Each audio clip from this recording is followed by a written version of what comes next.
Are we live? I don't know. All right, ladies and gentlemen, welcome to Alpha Division. Today, I am joined by Rohan for the match between DsK Esports and Grandiose. Of course, last season, after it ended, G decided to make his own stack because he wasn't quite satisfied with how things were going with COS, so he ended up making Grandiose. Meanwhile, on DsK Esports, this is the stack made by Nightly and being captained by it. So we're into draft of game number 1. Rohan, what are your thoughts? What are you looking forward to see? So we're seeing the meta bands right now. That's the Quartal, Earthshaker. Pretty much very standard. Yeah, meanwhile, on the side of Grandiose, they decided to take out the Undying and the Faceless Void. Like, nothing too surprising. Their profile picture looks really interesting, though. Any comments on that? Yeah, I think just pull out the meme. Yeah, full out Papegas right there on Grandiose. So, yeah, like, I feel, is this their first game? I feel like this is the first game for both of these teams, isn't it? Yeah, I haven't seen them play earlier. Not sure. Yeah. Yeah, this is definitely the first game for both of these teams. So it will be interesting to see how the team synergizes. Yeah, even though it's the first game of the season, but DsK has been around for a long time, so their chemistry, I believe, is much stronger. Even though with a new addition of Canaries. But the rest of the players have been together for a while. Right. Okay, so definitely there's going to be a lot of synergy coming out in that team. All right, so first pick on the side of DsK Esports. I really like the DsK flag. It's so much detail. Yeah, definitely feels like a proper organization. Yeah. Okay. All right, so Lina Pos 4 most probably coming out. Definitely one of the more standard position 4s right now. I feel like every game you either see a Lina or a Mirana, so... Yeah, I think that's a deny pick for the Sand King, because you don't want to pair up the Lina and Sand King together. They're really strong together. Yeah. Okay, so the Sand King coming out.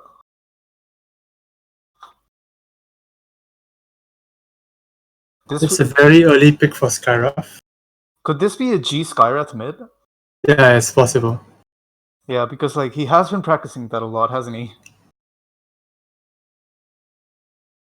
They have a lot of flex picks, so we're not sure whether the Sky and Lina they can both go mid.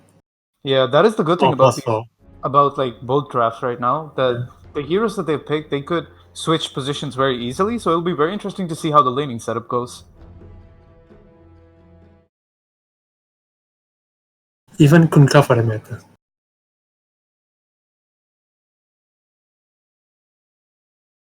Kunkka has to go mid though, right? Like there's no way you run an offlane Kunkka. No, not offlane, as a support. Yeah, as a support, okay. Could be. But I think people have been not have been doing that recently. Kunkka has always been playing core nowadays.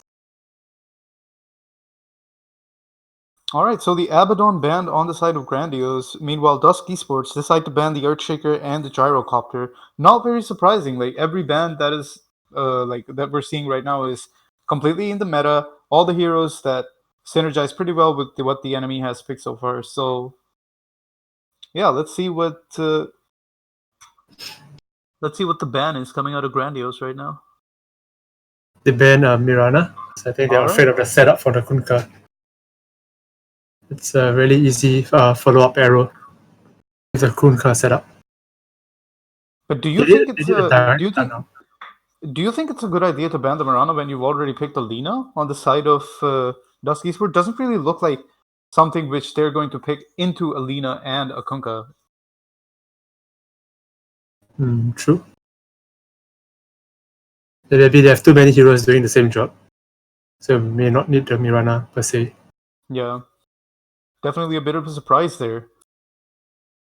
So the Ember ban comes out on DsK Esports. Does G play Ember? Haven't seen much of it. Not too sure. But the Ember ban seems like they are afraid of some kind of gap closer together with the Shaker and Night Stalker. Is it possible they're trying to run a draw strat or something? I mean, it's definitely like something which goes well with the Sand King and the Skyrath Mage, especially if the Skyrath Mage is able to get his hands on a Rod of Athos. Then you have like a lot of catch, right? With the Ember Remnants and the Skyrath ult as well. So the Searing Chain, it holds people there for a very long time. Yeah. Alright, so a good ban as far as the Ember is concerned, and the Lifestealer ban comes out by Grandiose. So it'll be very interesting to see what Grandiose pick up here to combo with the Scarlet Mage and the Sand King here.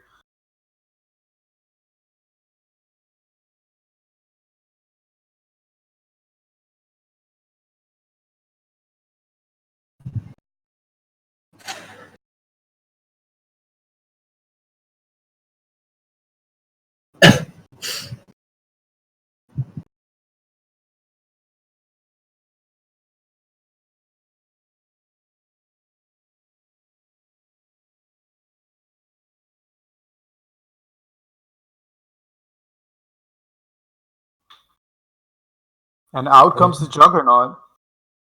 So this is definitely something which is like a bit more standard, a bit more meta right now. Juggernaut, one of those cores who can get online pretty quickly with one or two items and contribute a lot in team fights.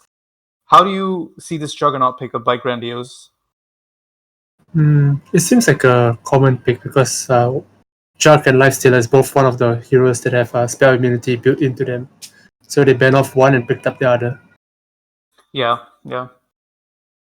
So it'll be interesting to see how DsK Esports respond to this Juggernaut pickup. Juggernaut does seem like a hero which scales really well going into the late game as well, doesn't it? Like, Yeah, he gets out the X marks the spot, so he doesn't get caught up by that. But he has to be careful of the Lina. If she gets the Arganim, even though he's spinning, he's not. If Arganim is pure damage, so it gets through the spin. Oh yeah, he does need to be careful of that axe, and I feel like it will be a good idea for Lina to go for the axe. On the Lina, as far as the Lina is concerned, do you think he's going to go for the build that most phosphorus go, or does he need like something a bit more unorthodox? Do you think he's going to get items like the Aether Lens and the Aghanim's?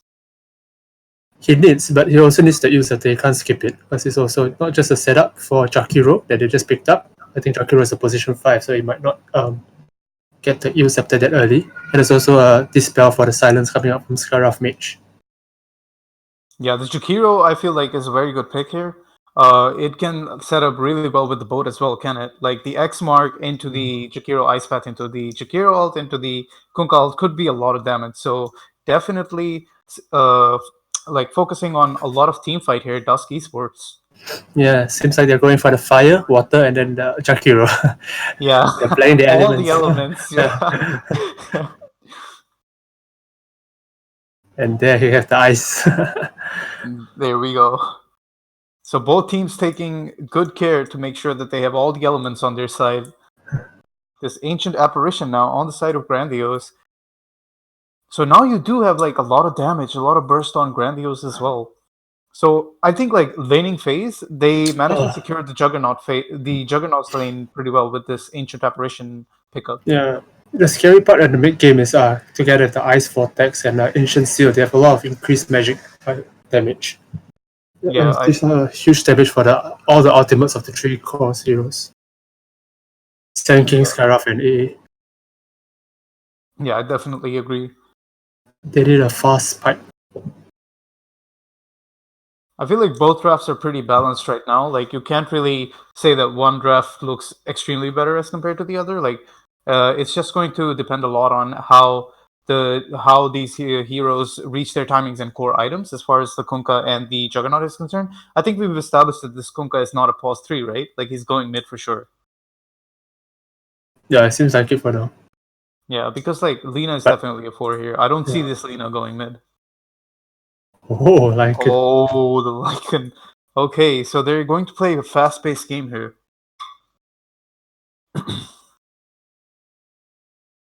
Yeah, so we mentioned that they have a lot of magic damage, but do they have enough physical damage to deal with Lycans and all the units? Because once Lycan gets PKB, how do you catch him? That is pretty much correct. Even the Omni Slash physical damage is gonna get been shared among the units, all the Lycan units, Necro Tree, the Wolves. And paired it with the Coco Rum, it's gonna take off a lot of this damage away. Yeah, this Lycan pick definitely counters the draft of Grandiose pretty well here. So, yeah, DsK Esports definitely have that win condition now that we were talking about. So, let's see what the final set of bans are here on the side of Grandiose and DsK Esports. What do you think pairs well here with the Lycan on the side of DsK Esports? So actually, they were actually lacking some kind of push to stitch the high ground. Like Jakiro can push like their tier 1 and tier 2s, but to go high ground, Lycan does that better. So they filled it up with that. So the last pick, I think they did some kind of team fight here. They have a lot of pick off right now. Pick off and push. Someone with a big ultimate that can win the team fight with them will be good. So I think they still need a position 3 for that. The off laner will be the key part in this to finalize the draft.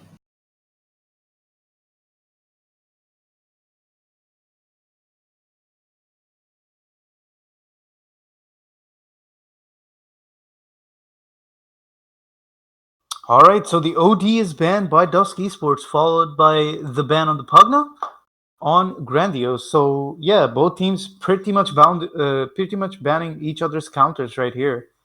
Yeah, I like they banned the Pugna because once you put another ward down, the Scaraf is totally out of the game. You can't use his spells anymore. Yeah. So yeah, they're definitely taking out one of the Scarlet counters there. So yeah, it looks more and more likely here that the Scarlet is going mid, but let's see the final pick. Viper. Okay. It's okay if the Viper doesn't go too greedy. If he gets the pipe for the team. Yeah, he can definitely tank with the Kunkka as well, though. So I do feel like DsK Esports team fight looks a bit more scary right now as compared to the Grandiose team fight, especially if the Lycan gets that BKB that you were talking about. Then catching that Lycan and that Viper is going to be like a really difficult job for the Grandiose supports. Yeah, most of them do not have a lot of high base health, also HP. Yeah, they're pretty squishy. Like the Ancient Apparition and the Scarlet Mage is going to melt if the Lycan is able to close that distance. Yeah. So a Tiny here comes out on the side of Grandiose as the final pick. Do you feel like it's that a is Tiny mid. It's not a Scarab mid. So it is the Tiny mid. Okay, so the Scarlet and Viper is going mid also. Nick is playing the Viper. Rightly on Lina.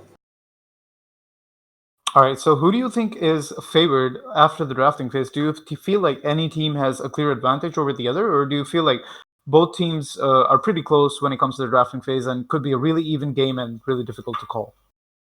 I prefer DsK Esports draft, but I'm not sure what to feel about this Tiny last pick. It could like make or break the team. Because if he gets an early timing, it can like snowball through the whole team.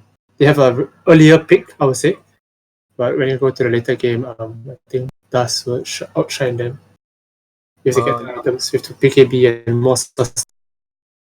Yeah, I completely agree with you. I feel like DsK Esports lineup definitely looks better on paper, but it's all going to depend on what G does on his Tiny. If he's able to make those early rotations to the other lanes and get like a couple of kills, create that space that is required for the other cores on his team, then yeah, the game could like unravel very quickly for DsK Esports. Definitely feel like it's going to be interesting to see which team comes out on top as we jump into game one, because both drafts, they do have a timing. And whichever team is able to hit that timing first will be the one who actually ends up on top. So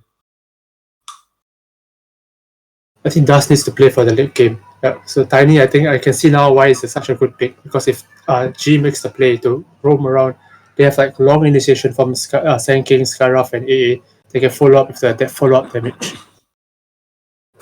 They have huge nuke potential. Yeah, I completely agree. I feel like if the Tiny like continually makes rotations, it just ensures the fact that the Lycan and the Viper are never online, to be honest. Yeah. And if they're not online, then what team fight do you really have on the side of DsK Esports? Correct. Alright, would you like to introduce one of the two teams? Okay, I'll start off with Grandiose. You can see Sand King and Skyroth rating bottom. Sand King is position 3, played by Clay God, and Sky position 4 with what is his name? I can't really see. AM? Arm? How do you pronounce it? Genesis, Tiny, playing mid. Kyo, Juggernaut, going top with AA. Call Me Handsome. Alright, on the side of DsK Esports, we have Knightley playing the Lina. On the Viper, we have Nick, Kunkka being played by Taco Cat. 24 BPM playing the Lycan, and on Jakiro we have Canaries. Alright, so they're smoked up on Jakiro here. Let's see what this is about. Radiant has already planted 2 wards on the top side of the map, and one followed up by Dire. I think that map was spotted out. Pings are coming up.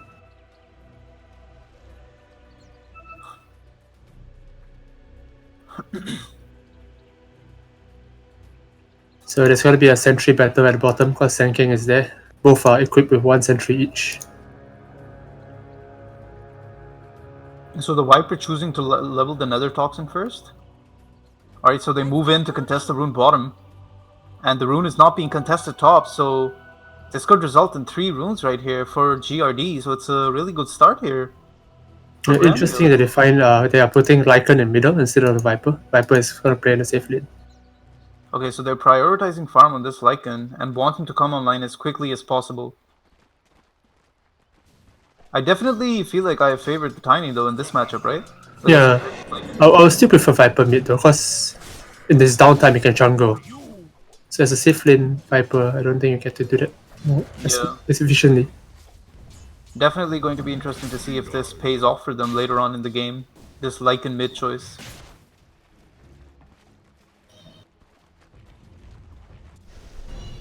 Alright, meanwhile, looking at bottom, Nick and Lina going against the Sand King and the Skywrath Mage. I can see why they are putting Viper at bottom now, because if Sand King chooses to use Sandstorm, then he's just going to put another Toxin in his Sandstorm. Yeah, and he won't actually be able to like last the full duration of it. Like if you look at his HP, I feel like that's what happened already, like once. So the Sand King chooses to level the Burrow Strike instead of the Sandstorm early on. Maybe he realizes the fact that the Nether Toxin is going to cancel his Sandstorm and decided to level the stun instead. Yeah, probably you might choose to go to 1 and 3 instead. Yeah.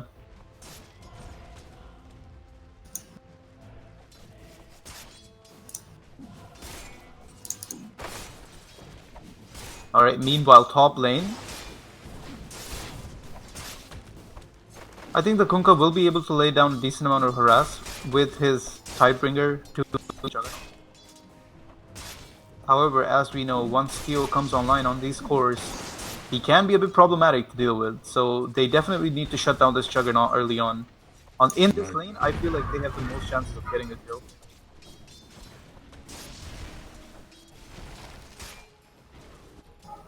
They played a side pull, so they're denying some XP out of this top lane.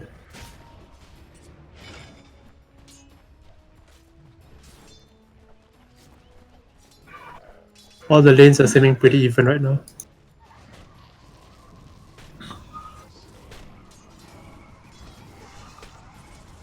Oh, Canaries need to be careful. Chuck is closing on him. He's gonna spin it. That's a dead. That's first blood. That should be first blood right there. Kyo secures the first blood on the Juggernaut. Who has that was the beautifully. already? Yeah, that was beautifully played by the Ancient Apparition right there. That was a choke point. He put an ice vortex on the staircase. There's no way for Canaries to get out of there. Yeah.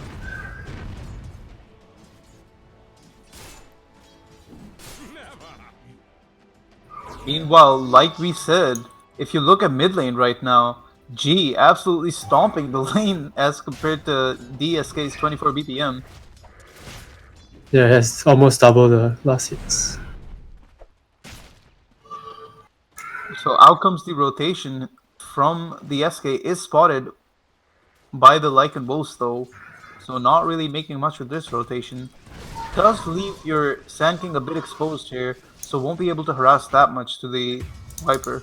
Meanwhile, top lane. the Kunkka dies, but in return, the Juggernaut dies as well to the tower. I don't feel like the Juggernaut gives two hoots about that though. Like he's already able to get like 200 more gold, and the Kunkka does not actually get any experience from that kill. It felt as though Juggernaut deliberately wanted to die there. He had a self, he didn't want to use it. I think he wanted to come back to the lane with full HP, full mana. Yeah. He bought his item also with chainmail. And now he has face boots. I think it's perfectly fine to deny himself to the tower.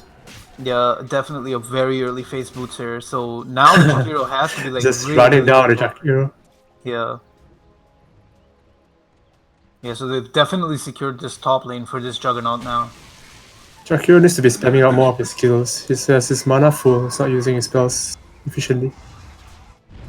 Yeah, I completely agree here. Oh, He they're might die going over on here. again. Yeah. Oh my god. He might be dead here again.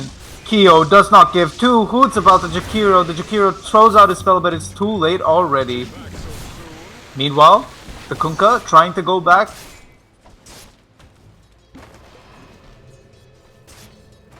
He's able to harass the Juggernaut a bit, but not really able to get the kill on either Juggernaut or the Ancient Apparition. Jakiro comes back into lane. Kyo is back to full with that self. Does not have any more recon. Bounty runes timing. The bottom rune, they're There's a getting fight here contested. bottom. Yeah. And the Sand King is in a bit of a trouble. They see the sentry on sentry action. Both sentries cancelled immediately. The stun comes out. However, is it enough? The damage is enough. The Lina is dead. Immediate pause comes out here from the Lycan. I think Viper will be next to die if there's no TP supports coming in. Yeah, I don't feel like this Viper survives here. G Yeah. has a double damage rune. Oh my god. He got a double kill. Alright. So as we were talking about, the Tiny is able to make those rotations early on and is able to help his team out. So yeah, I don't know how I feel about this Lycan mid.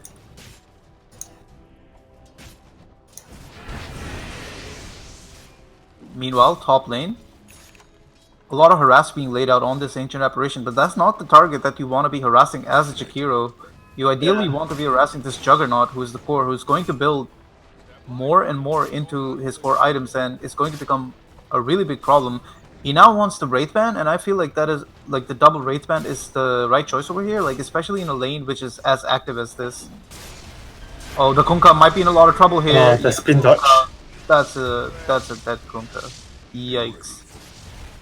So Kyo, too good for school here, like is able to dodge pretty much everything, and no matter how they respond, whether with the Lina or the Jakiro or the Kunkka, they have no answer for this Kyo Juggernaut. Yeah, they don't have a direct stun, so Juggernaut can always see all these spells coming out, and it's very easy for him to dodge.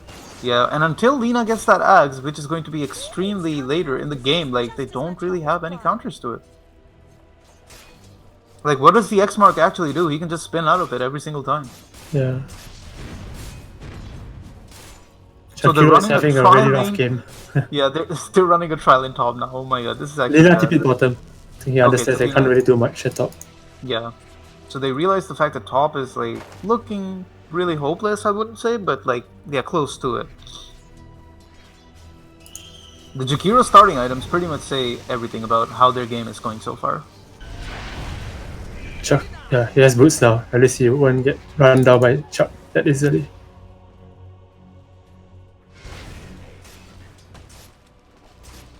I like this AA's skill build though. He didn't learn cold feet because he understands there's not much cold feet can do in this lane. As there's no stun, they can always run out of the lane. Yeah. So getting more points in Ice Vortex and Chilling Touch, you can actually slow them down, and it's easy for it amplifies the Blade Fury and also slows them down. So they can't run away from it.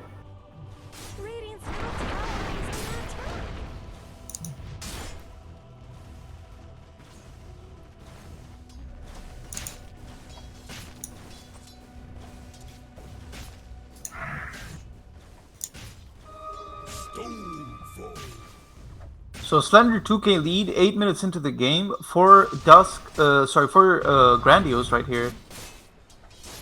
Definitely a reflection of how the game has gone so far. Like top lane has been like really difficult for DsK. Like they don't really have a response to the Juggernaut over here.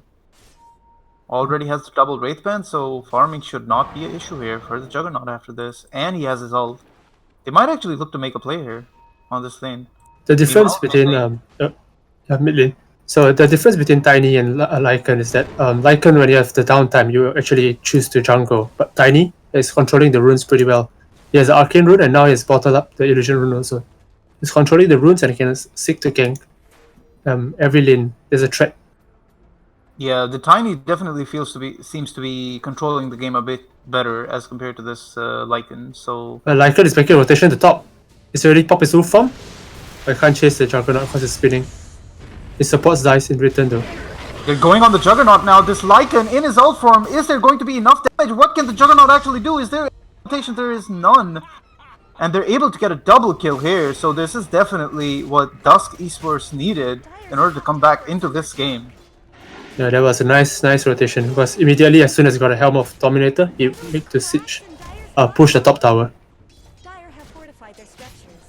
Okay, so DsK Esports coming back into this game, cutting down that net worth advantage that Grandiose had early on, and will get this top tower. Will there be a response here? Here comes the TP. I don't like this. Oh, I tried to go for a deny, didn't get it. Didn't actually get it. Will they decide to do something? They will decide to get out of there, which is pretty much the right move because all of Grandiose is rotating top. Meanwhile, Genesis goes on to the... Is he able to do much? Misses the toss, and they will be able to survive here. So 10-minute bounty rune spawn. The Grandiose players go towards the top rune. Who's going to take the bottom runes? Sand King already took one on bottom. I think he'll get his own one also. So if we get 3. So it's a 3-1 again? Yeah. Alright, so GrD definitely have like good rune control. So bottom tower's health is mostly both sides are full. So the action is mostly happening at top. Already took down one tower. So it definitely opens up the map a bit more for DsK Esports, doesn't it? By taking this top tower.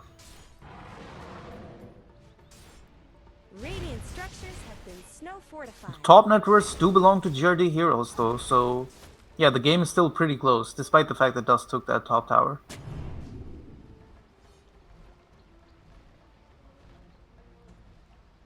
Both sides managed to find each other's wards at top, so this observer is going to get dewarded shortly, because it's within range of the sentry. Alright, so supporting game on point here.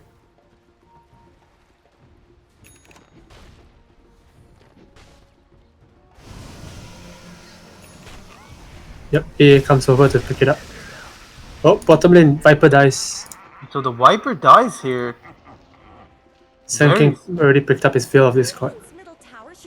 Yeah, I think this is a really early timing though, isn't it? On that Veil of Discord, 11 minutes into the game. Clay God. Yeah. Meanwhile, top lane, a bit of a bother here for the Ancient Apparition. Pays with his life. The Jakiro-Lina combo, too much for him to handle. Juggernaut is able to escape unharmed. So not a complete loss there for Grandiose, but definitely something. The Ancient Apparition dies. How do you feel about this Lina skill build? Maxing Dragon Slave in this game.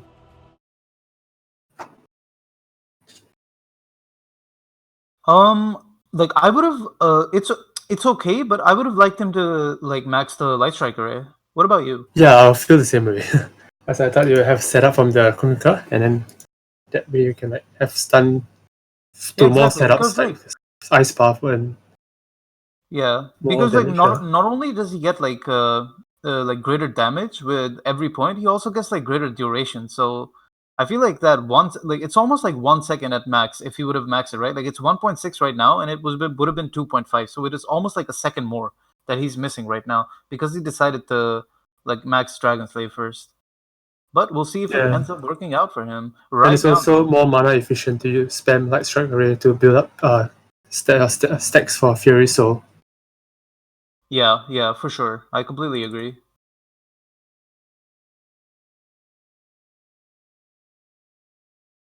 Alright, we have a bit of a pause here.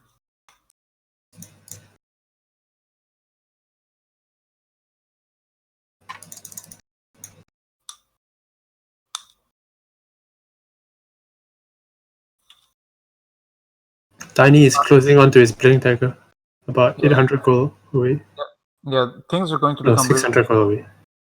Things are going to become really difficult for DsK after that happens, especially for this Lina, because he is nowhere near his use right now, is he? Yeah, not yet. Still, support is early timing.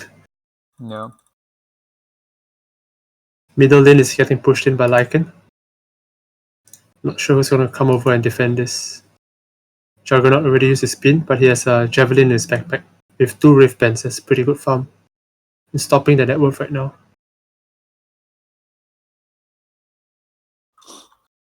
There is a Tome on the career, so it belongs to Ancient Apparition. He'll be level 6 by then, so maybe they'll be looking to make some rotation and plays with that. Ice Blast.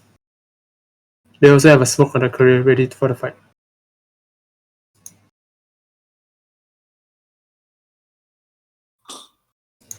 Ancient Apparition is looking to build towards like Rod of Ethos, skipping the boots.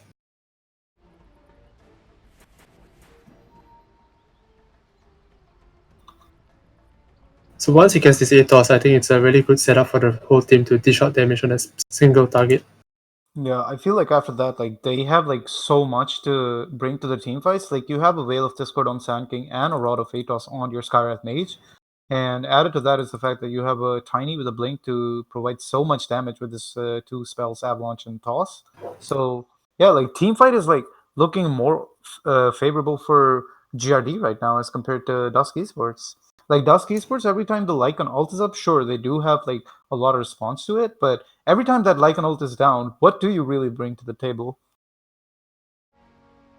Yeah, that's right. So I was hoping for the last pick that it shouldn't be too greedy. Like you need something that you can balance the draft, provide some aura, like pipe.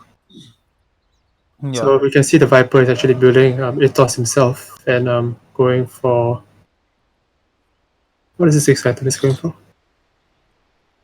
I feel like you should build like tank items this game, right? Like I feel Yeah.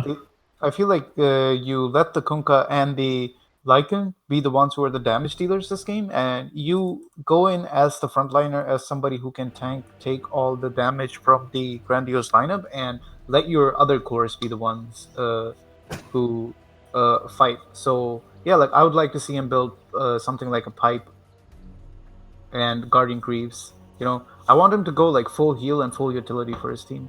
But it'll be very interesting to see if he chooses to go down that route.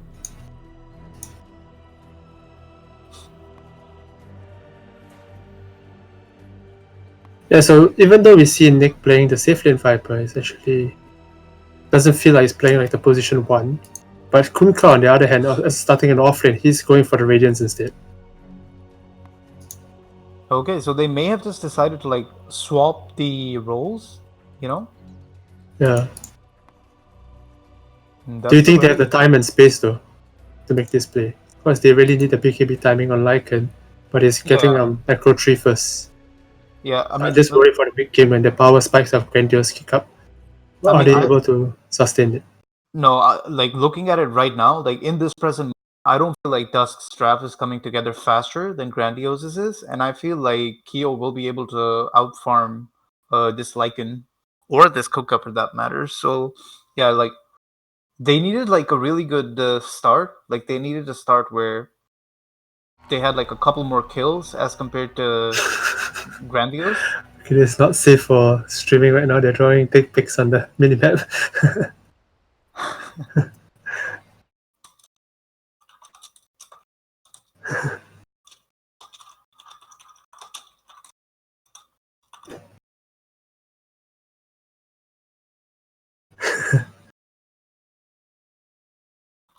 Yeah, Genesis do not know what's going on.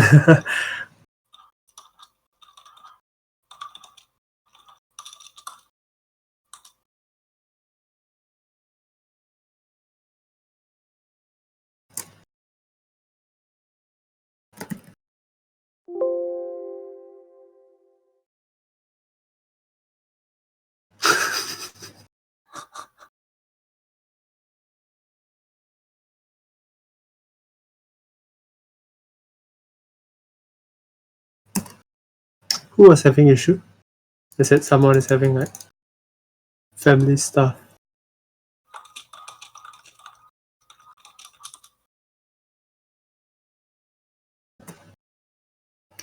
Is there a limit, like a 5 minutes pause or something? Yeah, there is a limit. There's like a 15-minute limit.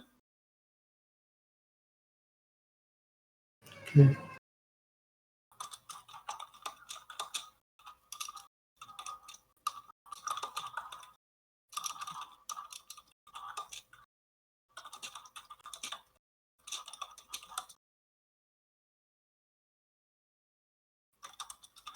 So, would you want to walk us through what's the penalty?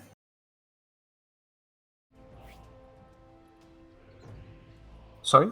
What would the penalty be like after 15 minutes? They still don't resume. So in game 2, they will basically lose their draft time, like some of their draft time, Okay, based on the delay, like the amount of delay after 15 minutes.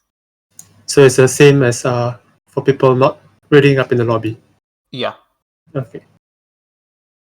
And there's a limit to it as well. Like if it's like too much of a delay, then you have to like forfeit the game. Or they have to play 4v5, right? Until the player comes back. Yeah. 4v5, yeah. Like it's up to them. That is their choice. Yeah. But I don't think it should take that long, so. Yeah, I mean it's a lobby game anyway. He won't be booted for inactivity. Yeah. So he won't lose any of his gold or anything like that. Are we on the main stream or on the second stream?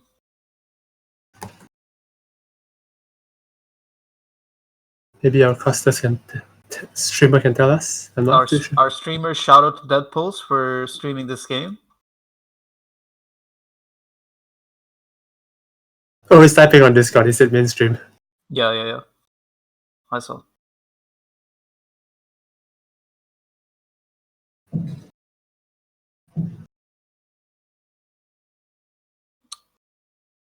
All right, so while we're having this pause, Rohan, how is your team doing? And are you guys ready for the season so far? How are your preparations been?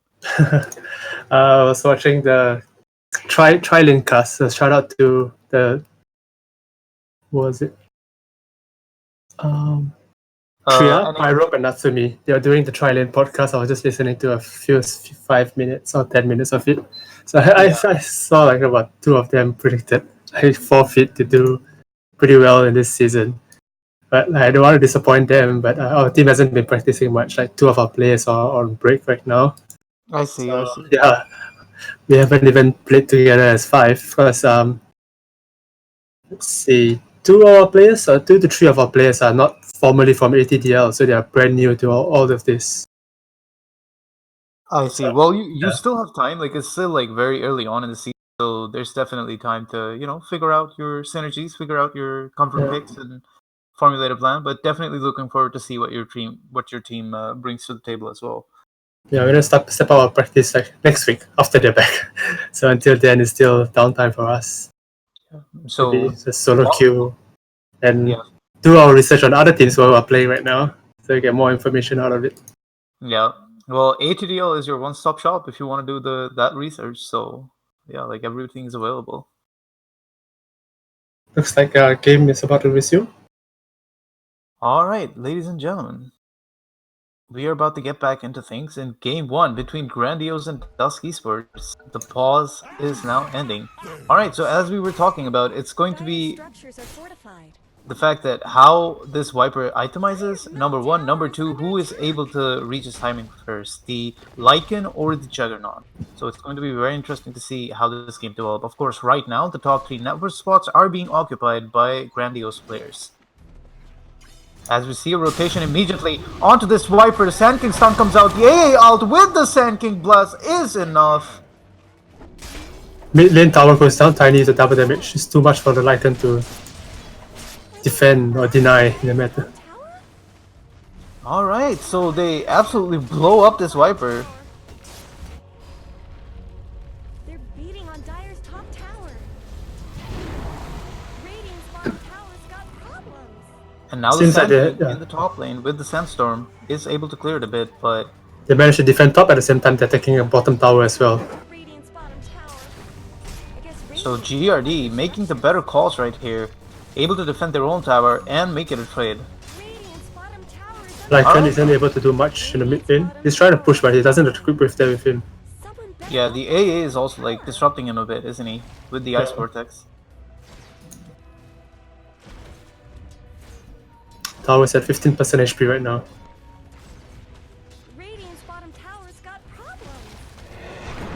Oh, Tiny blinks in. That's the blink reveal. That's the power of the Tiny Blink right there, and yeah, he's able to secure a kill on the Jakiro with it. The supports on DsK have to be like really careful after this point. The Tiny can just go into the lane and blow them up every single time with that combo. Ice Blast is thrown at top, spotted south, Taco Cat. He chooses to buy Cloak now, before getting his Radiance. Okay, so definitely looking at a bit more tankiness, a bit more buff on this Kunkka. He realized the team's magic damage, so Cloak is definitely a good pickup. His Tiny is picking up every single rune.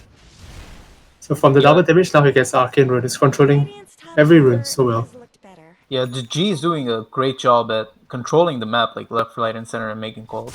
So Yeah, now with a Blink Dagger, I can make to follow up with his team and make some plays with the rotation. I think their next movement will be top, because that's the last tier 1 tower remaining. Not much good's happening to Radiant's bottom tower. They need to set up some vision over there first. They're only having 1 ward at middle right now.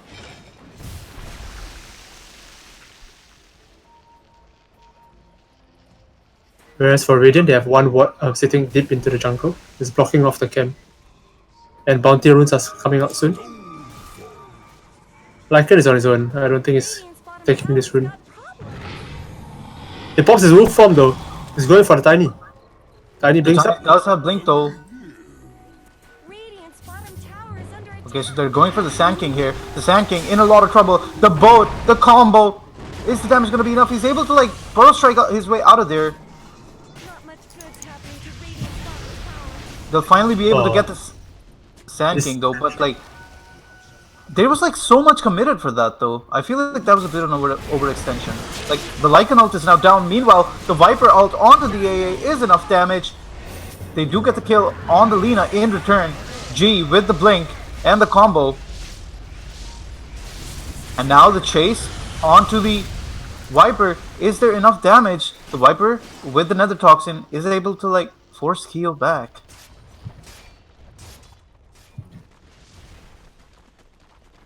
I think G was really lucky that he was just greedy and blinks up to the darkness and to get a bounty rune. Unknowingly he escapes the Lycan. Yeah, I definitely feel like he did not know that the Lycan popped out, right? Yeah, There's no it was in night time. He didn't have vision of it. Yeah. So the fortune gods in the favor of G and Grandiose right now. Having a much better time of it than DsK so far. And now that the Lycan ult is down, they do smoke up, and I definitely feel like this is play here. Will they be able to find anything is the question though. They see the Lycan units here, thinking Lycan is somewhere nearby, but Lycan is safely in middle. They are aware of this smoke play, I think. They are walking up to their own high ground, dodging this smoking. Yeah, so everybody missing off the map, so they do know that something is up.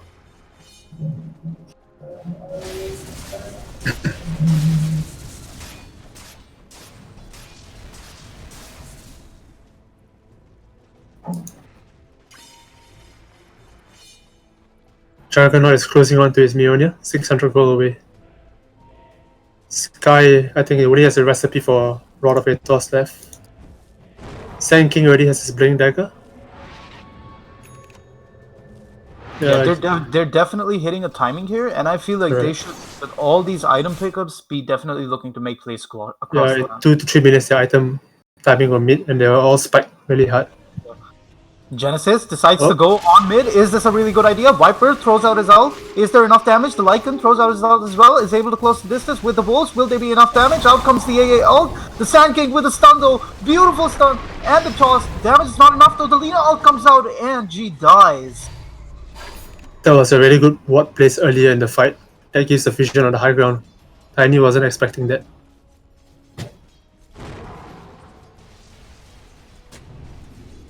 So definitely like using a lot there to kill the... And the Lycan dies. The Juggernaut with the ult. Enough damage to kill off the Lycan there.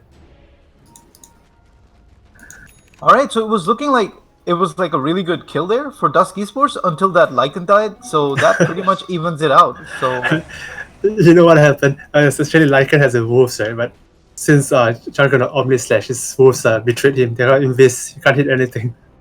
You can't Oh, spread the my. damage. yeah. Yeah, that's actually the sad part about playing Lycan. Lycan is closing up on his Necro tree.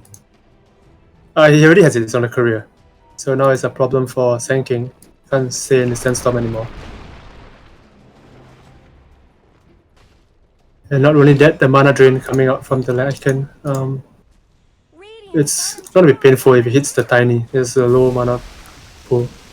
Yeah, Grandios are definitely hitting their timing though. Here comes the combo again. That's a lot of damage there, and the Viper just melts there. I think they get a return kill on the tiny though. They will get the return kill, but out comes the epicenter from Clay God. Is that enough damage though? It really isn't. Clay God dies here. Meanwhile, BSM being blocked out by his own wolf though, able to get out of it. Will they be able to get the kill on the Skyra? They do. Yeah. Alright. More than tiny they got. It's good return kills. They were too greedy. Sanking jumped in and stunned, but he was under the tower vision, so even though he was in a sandstorm, he still died. Alright, Scarlet Mage does have the Rod of Atos, and that was the Rod reveal though. So yeah, Tiny also got his Echo Saber, but now he's going for BKB. Kyo definitely making the right play there. Like farming the enemy jungle, making sure that they have less space on the map to farm. Oh my god, this Shakiro is in a lot of trouble here. Yeah, this Shakiro's dead. Yeah, he knows his fate already. He's just trying to buy a time.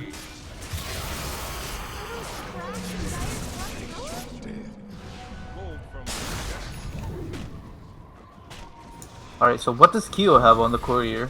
It's a Yasha. Alright, so the Yasha being picked up. He's definitely... Is he building into the Manta? He should be, right?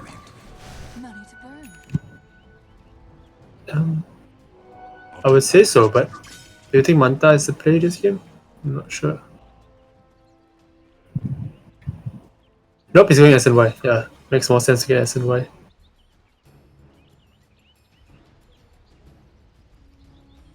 You can tank up more damage. Also, the status resist could be useful. It's looking to jump onto this Lina. It's not suspecting this coming in from the Juggernaut gang. Oh, solo Omni Slash. Nothing Lina can do. He has a 4-staff, not a Yule. Can't dodge that. Yeah, I don't know why he managed to go for the 4-staff though. Like, against the Juggernaut with an Omni Slash, you naturally like to go for the Yules, don't you? Yules is nice, but he's playing a support, so I think he wants to save his team also, because he can force stuff away from the incoming of the Sand King stun. Atos. The Atos, but is it enough damage though? The Viper ult being thrown out onto G. Clay God with the stun on the Viper. Is it enough damage though? That is the question here. It definitely isn't, so everybody retreats here, and a bit of a reset here. Only the Jakiro dying in that fight. Oh, we got X marks the spot! He's coming back! He's back! Oh, Tiny cancelled his blink! And the Tiny cancelled his blink as well. The Tiny might be dead here as well. It could be really bad for Grandiose, it really is. So what looked like they were able to escape successfully, DsK Esports managing to salvage that situation. Kunkka already has his Radiance, so I'm not sure why Tiny cancelled his blink. He wanted to save his Skyroff and get a return kill, but is it worth it? Considering he's one of the higher net worth.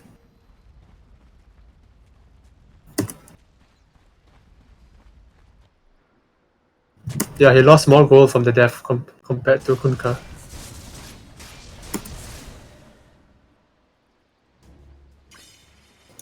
I think now with the Necro Tree and the Lycan, they can seek to control the map better. They can deal easily.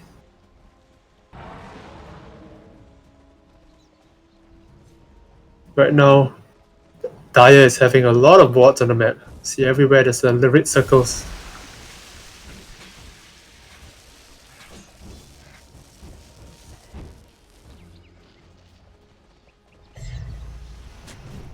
Arcane Rune on the top. So Arcane Rune on the top being taken by the Ancient Apparition here. Which team do you favor more into taking Roshan? Yeah, that could be the next objective. I mean, Lycan definitely has an advantage, given the fact that he melts objectives like so fast at taking Roshan. However, given the fact that DsK Esports do have like these slows for Roshan, like you have a Sand King, you have an Ancient Apparition, and you have a Juggernaut as well with Mjolnir.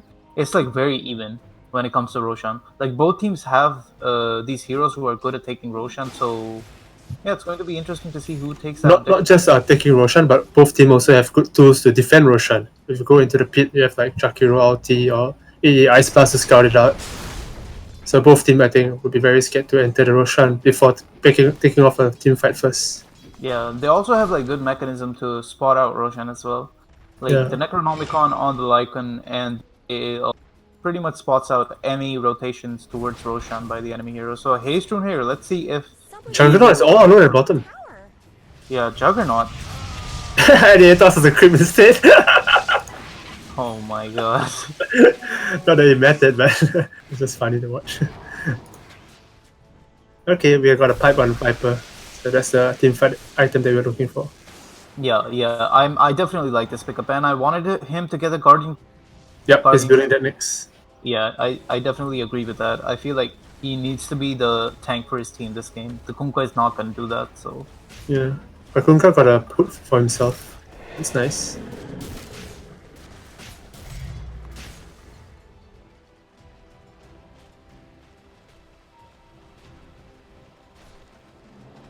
G almost has BKB, and that's going to be the timing there for Grandiose. So top lane could be a bit of action here. So 3 heroes, out comes the stun by Clay God, out comes the Atos as well, and the ult being popped by Lycan as well. That is really unfortunate right there. So the Lycan ult is down and he's dead for 40 seconds. I definitely feel like you take a fight. Juggernaut really bolting him, uses the Omni Slash, the timing is perfect. The Kunkka dies here, the stun onto the Viper. Will there be enough damage? Out comes the Tiny, he dies here as well, and this could turn really bad here. It could be a 4-0 as Jakiro all trapped up with the enemy heroes all around him. Won't be able to make it out. It's a 4-0. It's a disaster for DsK Esports. There was some sick reaction time from Kyo. He sees the ice buff and immediately uses the Omni Slash to dodge it as well as get a kill in return. Yeah, definitely. MVP of that fight definitely going to kill. He also chooses to get the Manta style instead of S and Y. So he uses the Augur X to get a... He wanted to get BKB just now, but it seems like he's changed his mind again. He's going for Butterfly. Yeah, so he just wants to man fight more and more with stats as well, so... Yeah, the evasion is going to help him do that for sure. I like his build so far. Yeah, he's making adjustment as the game goes along. That's really nice. That's what all Dota players should be doing. Not just following a standard guide, but see where the game is going and adjusting accordingly. Yeah. There's a ballsy play coming from Viper. They're tipping in. Chuck managed to get out. Tiny is going further, deeper into the team territory. The Quick Burst spots him all. He manages to clear it out, but Blink is still on 6-second cooldown. Yeah, G is fine. not really scared of them, to be honest. Like, has the support of the Clay God here as well, so... Yeah, like in the last 2 team fights, like Grandiose have just like taken full control of this map. So 10k advantage for them, 26 minutes into the game. The game has just swung massively into their favor. It's pretty insane. So I was thinking, even though Lycan has Necro 3, so they should take over the map control, but doesn't seem to be the Meanwhile, case. G jumps in again. And everybody's just going to back out for now. Throw out the AA ult. Will hit the Kunkka over here. He has his inside aura. Yeah, he should be okay, I feel like.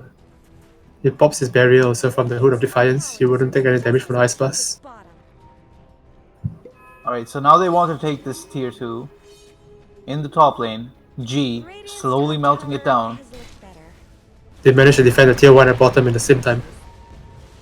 Yeah, this is where I feel like they're making all the right calls. Like, you look at the smart plays. The smart play is to defend your towers. They actually end up doing that, and they cause a considerable amount of damage without losing anything and get out of there. So yeah, like, I feel like Grandiose are just playing smarter Dota right now as compared to DsK Esports.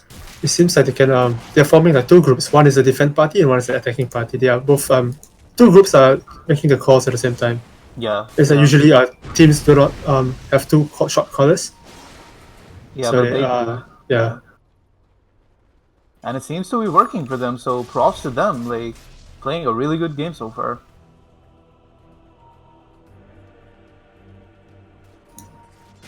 So Lycan has his BKB now. It's in the stash, gonna be ferried out by the courier.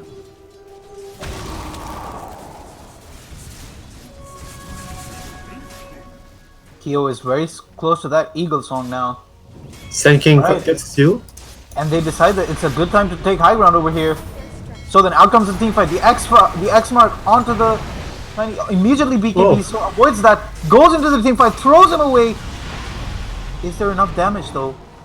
Now Lycan comes up. He pops his wolf form. They're chasing for this. Okay, so they realize the fact that the Lycan is getting blocked by his own teammate. Oh my god. There's a wolf form, but he's getting blocked by Viper all along. Meanwhile, the SK with a beautiful ult. Pull on his Ice Blast. Everyone. Kyo with the ult. Is there enough damage? Yep, Lycan dies. And the Lycan is dead. They managed to get the Juggernaut in return though. G still trying to beat into them.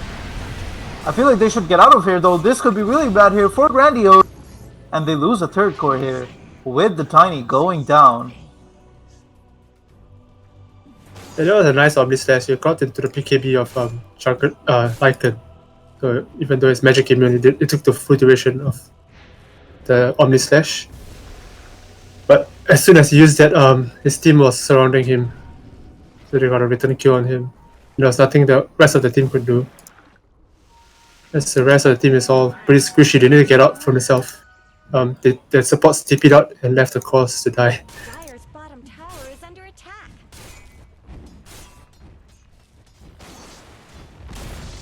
Dire's bottom tower has shattered to little pieces. Skyroth sneakily takes 2 runes Dire's at the top lane. tower is under attack. They get a bounty rune in return Have fortified their structures. for losing 2 towers at bottom. I don't think they can defend this. Dire's bottom tower is being chipped. Yep, they're giving it up. They're just waiting on the high ground.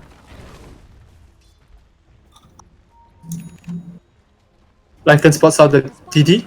Maybe he'll be looking towards Roshan. No, not yet. As Tiny and Juggernaut is respawning, he doesn't take the risk.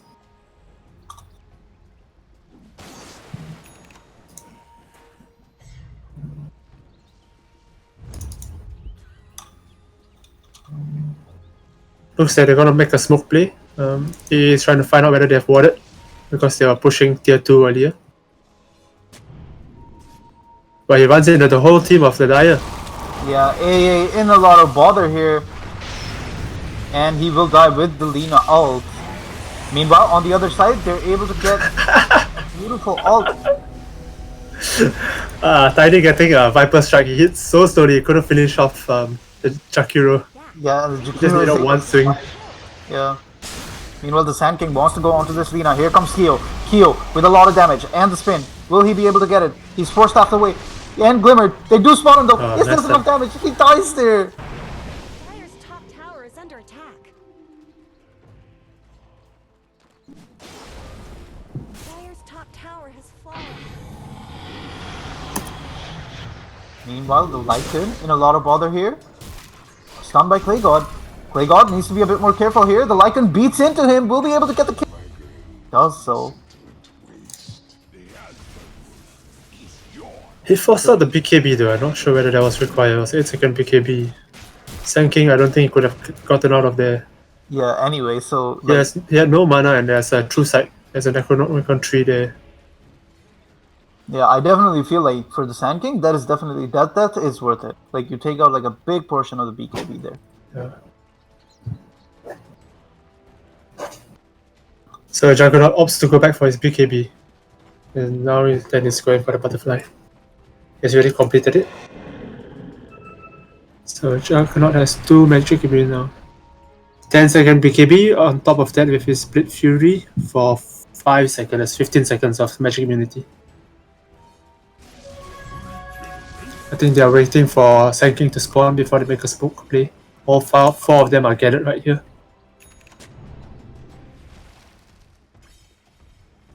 Acceptor picked up by Tiny.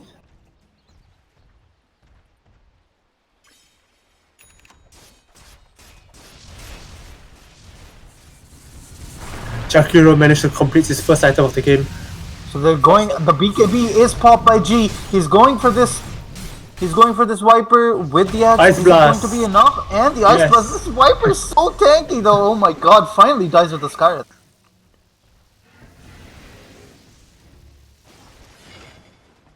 He just has Mech now.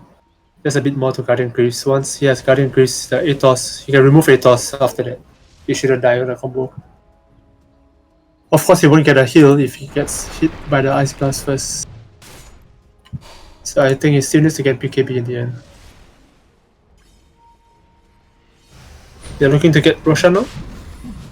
So looking towards Roshan, they will be able to take this very quickly. If this is going to be contested, it needs to be contested very fast. So the pings come out. They do know that Roshan is happening. Will they make a move towards it is the question. Nobody going towards it so far, so this will be a pretty much free Roshan here for Grandiose. Yeah, I think they know, but they are avoiding it, so they are farming their own jungle instead of contesting it. Since Viper is it, I don't think they want to use the buyback for this. Alright, so now Roshan on Kyo.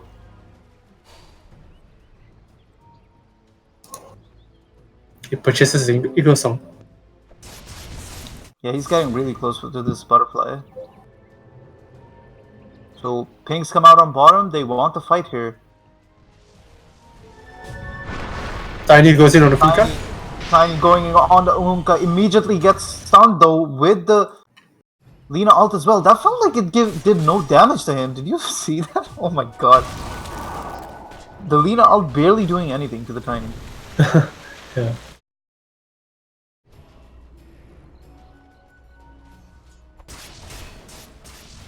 Okay, Kunka also has a BKB.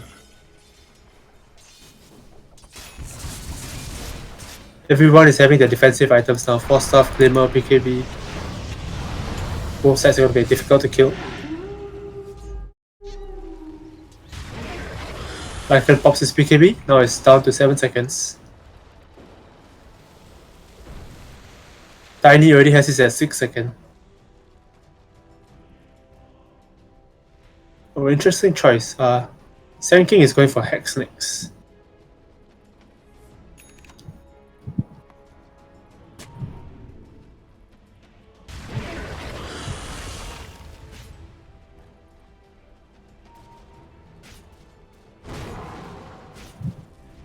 This Karaf is all alone at top. He seems to be making a play. Oh, he actually gets Lycan! He got him! He got the Lycan! And I feel like that is... there, nobody can save it. Oh my god, Claygon messes up his ult though. And now he's in a lot of trouble, gets the stun off.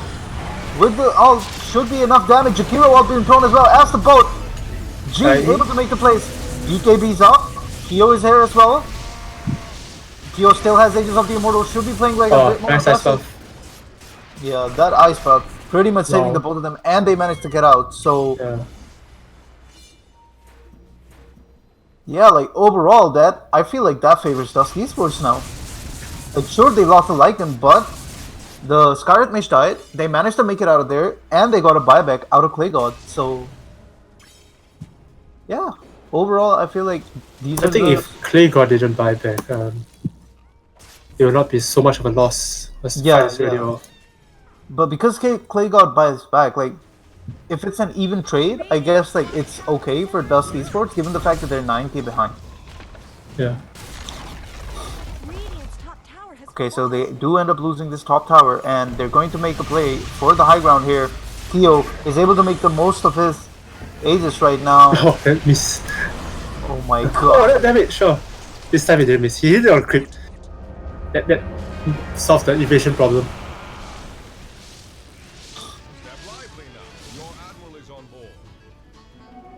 Okay, so respecting the fact that they don't have Aegis anymore, they decide to back out a bit.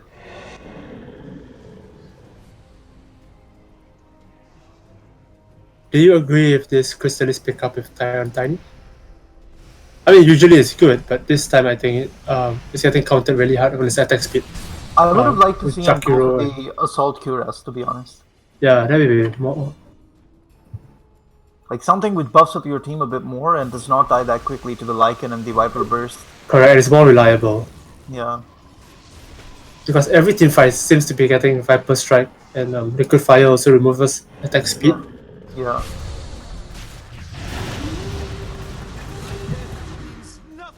But besides actually physically attacking, he can also use 3 volley. That's where it comes in useful. Yeah, I can pop his BKB, and Wolf form.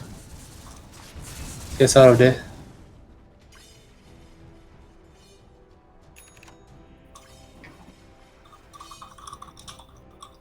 Tiny is already on 5-second BKB and Lycan is on 6.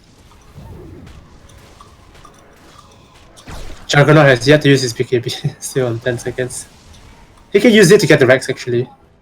To siege high ground, that's really strong. You can just spin and BKB and hit the Rex. I don't think they can do much to defend the Rex. Yeah, they actually can't. You're right about that. Alright, so The only way is like for Jakiro to reach level 25 and pick the magic immunity, piercing Macropire. Alright, so with the Skull Basher now, Juggernaut, he will be able to take like these team fights very aggressively.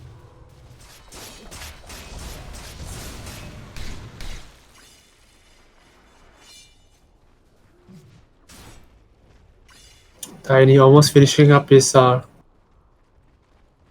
what is They this? have to be really careful. Tiny has a double damage bottled up. Yeah, not just double damage. His Daedalus is almost finished also, but he's saving up for his buyback. He needs 80 gold. I don't think he's gonna finish up his Daedalus before that. Although he would like to because he has DD on as well. Meanwhile, top lane, the Lycan also being popped. So what do you really get out of it? The Sand King sees the Lycan. Does he want to go for him though? Use him up! This Lycan could be in a lot of trouble Oh, here. BKB, He's nice. able to pop the BKB and get out, but yeah, that cost him quite a lot. Cost him the ult and the BKB, and the BKB is now down to 5 seconds. I think it's necessary though. If he doesn't pop his BKB there, one stun and the Ice Blast coming in, he would be dead. And Juggernaut was G, tipping as meanwhile, well. guys at the bottom lane all alone. I don't know what he was doing there. Like What? his team was on the his team was on the other side of the map, so I don't know. Lycan actually got a kill. Not just that he TP'd out safely, he also got a kill on Tiny. Yeah. Like that's what I'm saying. Like I don't know what the. Oh, but they should be careful though. The team is wrapping around. They're cornered. They have no escape for them. Lycan use his BKB as well as TP. Oh, but his TP is ready. He has boost to travel. They ping him. They ping the Lycan. They see him. They want to go for him. Oh, but they see Skyraft too. Although his Invis and Necro units were there in the area. Oh my god, they're spotted out. They're spotted out. Oh, Sun King didn't make it there in time. Atos projectile was too slow as well. That Jakiro is still on the side waiting something to happen. Will they find him? Yes, not. They're all tipping away. Because the They're going for Juggernaut it. wants to man fight the Lycan here. Oh no, he's gonna die. He's all alone. He's died. Okay, what are you doing there, sir? That's too bad. With the nerf of Shift, there's actually a cast time. 1.5 seconds was too long. Yeah, Kyo just realizes the fact that every time he has the Lycan cornered, he can actually ult him without any repercussions because like his wolves, like you said, are invisible and he already has a Skull Basher to lock him in place. So yeah, he's able to get a solo kill on the Lycan. Lycan has to be like really careful now. Every time, like, this is the thing with Juggernaut ult as well. Like, even if he pops BKB, it's not going to be enough. Yep. Abyss a bit completed on Juggernaut. It's gonna be scary, even though BKB can still lock him down. Now not a getting completed anywhere. Abyssal Blade on Juggernaut. Yeah, things are scary if you're DsK Sports now. He's getting pretty much 6-slotted. Okay, the earliest Roshan will be spawning any moment now. And it will spawn in 2 minutes 30 seconds. 2 minutes 30 seconds to the next Roche. I feel like that is something that That's GRD almost are near to the going- maximum. Yeah, GRD are going to keep a track of this, and I feel like if they take the next Roshan, then high ground becomes a realistic objective for them. Are they going to wait that long though? That is the question. 13k I think waiting advantage. for Roshan before going high ground is always safer. Yeah, they do have a 13k advantage though, like 43 minutes into the game. A also has his Arcanim completed if you wish to purchase it. I see the courier flying over. Clay God is his own Arcanim also. Yeah, it's flying over the Clay God instead to complete his Arcanim. Seems like he didn't choose to go for the Hex after all. I think Arcanim is a better option also. There's a much longer reach to catch up anyone. Especially this Lycan is always straying out by himself, split pushing. If he can get stunned off from a long distance before him reacting with the PKB, he can follow up with all the magic damage. Clay God going in. He needs to be careful. He Lycan is Necro 3. It's just him and SK at bottom. But Sand King is cutting up the wave. Stopping the push of Lycan. Oh, almost gets cancelled with TP. Yeah, that was really close. But because he didn't manage to do that, they're outnumbered at top. It's 3v5. Out comes the Omni Slash. Didn't kill anybody. Then he managed to get a healing ward. Juggernaut's all alone. The Lycan dies though. And now the Lena's dead as well. The Tiny throws out his... Oh my god. Look at the luck on him stun. Managed to catch up too. Out comes the buyback on the Viper.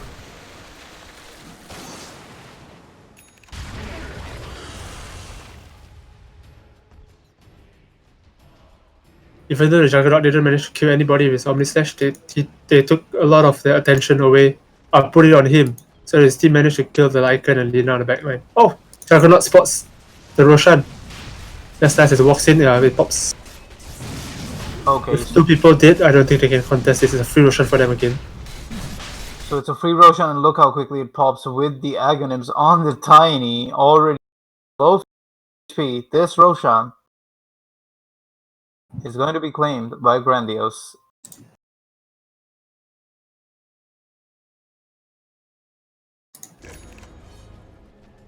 He passes the cheese over to Tiny and picks up Aegis instead.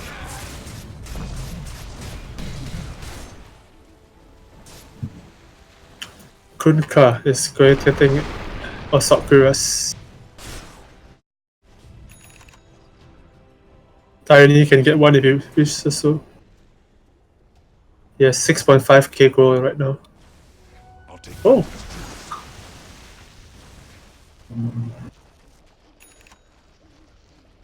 He sells his face boots and buys travels instead.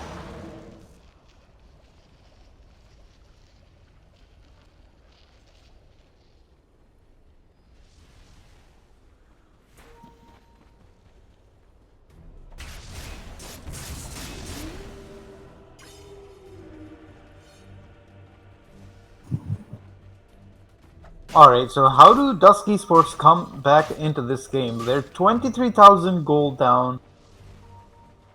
46 minutes into the game. The Juggernaut is pretty much 6-slotted. He has Aegis. Tiny has cheese. How do you make a comeback as DsK Esports? I think they need to get the map control. They have the Necro tree, but it's not been using to D-ward. It's been using to split push instead. I think they are lacking a lot of vision. The Grandiose supports are playing much better. They always manage to keep this vision up. They're making the better rotations. Yeah, this Jakiro has not had the best of times Like in this game. Oh, Juggernaut is there! Abyssal Blade ends it. Wow, that was a really good boost of travel purchase there. It's very worth it. They know that the Lycan has always been pushing us on its own. So the team buying multiple boosts of travel, able to hunt him down. Sand King has travels, Juggernaut has travels, Tiny has travels, and they have Ice Blast coming out from a global range. Lycan might be forced to... Oh, even Skyroff has travels, everybody has travels. So the option of split pushing is gone out the window also. Juggernaut still has Aegis, I'm not sure if I'll commit so hard on this. Sand King goes in with his Alto. Is it going to be enough though? The BKB popped on the They Konga. can turn off the one though. There's no creep wave, Juggernaut can just Omni Slash.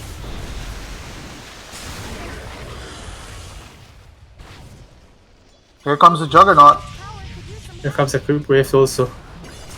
It's scary time to fight. Get it really fast. Alright, and everybody resets and this boots of travel. Yeah, it's going to... This boots of travel purchase, man, like... Yeah, the whole team is supposed to travel. Yeah. Just go back, get the mana and just TP back in. So the Juggernaut just goes in and Omni Slashes everyone. no, The bounce wave. is though really unlucky. Yeah, he needs to watch out for the creep wave timing before using Omni Slash on high ground like that. Still has the Aegis of the Immortal though, will play a bit more aggressively. I think he's gonna get popped off. He puts in his Now BKB. pop.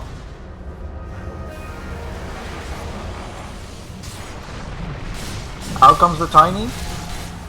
Look at that Aghanim's damage on the Viper though. Still not enough. All the big ultimates being thrown out, but to what effect? Here comes the Lycan with the BKB. Man fighting Kyo. The Sanctum with a 4-man stun. Is it enough damage though? Kyo is able to clean up house, gets the Viper. They go on to the Lina. They're able to get 3 out of this. The buyback comes out on the Jakiro. Will it be This enough? could be GG. Lycan and Viper both do not have buybacks. 110 seconds. 110 seconds without 2 cores. You're Yeah. absolutely right. I feel like this could be the end of the game right here. They felt that Juggernaut didn't have spin, didn't have his Or shouldn't have to take Omni Slash. They could turn on him, but Juggernaut has his own BKB. That's something they were not expecting. this middle tower go.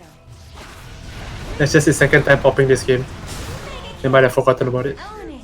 Genesis on a mega kill streak. They're able to get 2 sets of racks off of this. Honestly, I think you go for throne here. This middle barracks. I don't think it matters. Either you go Throne or you go Megas. The game is over anyway. 40,000 lead. 50 minutes into the game. Yeah, this game Going to blow over. pretty much looks as good as over. Radiant structures They have time, so much time. Tiny has like 10k gold. He purchases Arcanium Blessing and he gets Deso. Oh, almost managed to force stuff into the tower. Into the fountain. He managed to turn in the last second. Oh, Jakiro almost dies in this fountain. Even Juggernaut gets his own Deso. There's 2 Desos. They want to end this throne before they respawn. Plenty of time. They can do it. Now they realize they can do it, they're fountain diving. Yeah, some good Omni Slash. Team wipe. Yeah, GG is called. Ladies and gentlemen, we have just seen Grandiose absolutely destroy DsK Esports in game 1. I feel like they had that game pretty much in the bag like from minute 1. They controlled that game really well. What are your thoughts on that game? Yeah, they control the route, they control the map.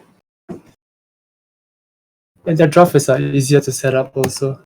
The ease of execution is easier. Like you saw this game, like only the one who can make plays like can try to split push. And by doing so late into the game, everybody has travels. Even doing that is very risky. Yeah, they got outplayed.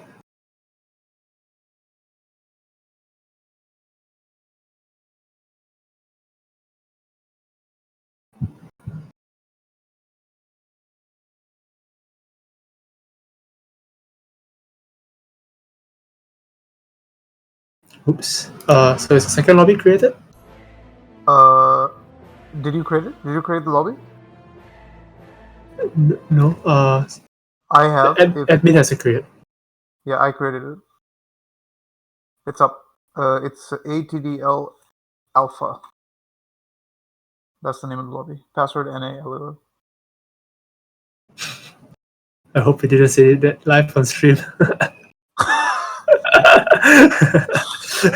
Just did a full voice right there. Yeah, I Everyone on stream is going to join this lobby right now. yeah, tonight is definitely my last night as staff. So May is gonna ban me tonight. So yeah, you know, might as well.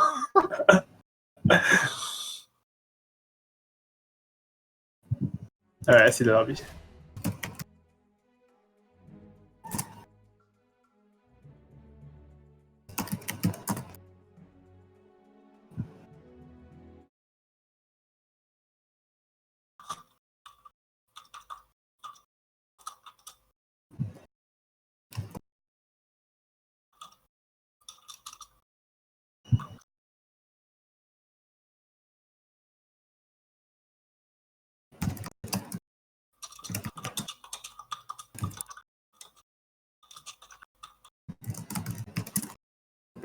I'll just tell the respective teams lobby has been created. Yeah, I just told the captains. Okay, perfect.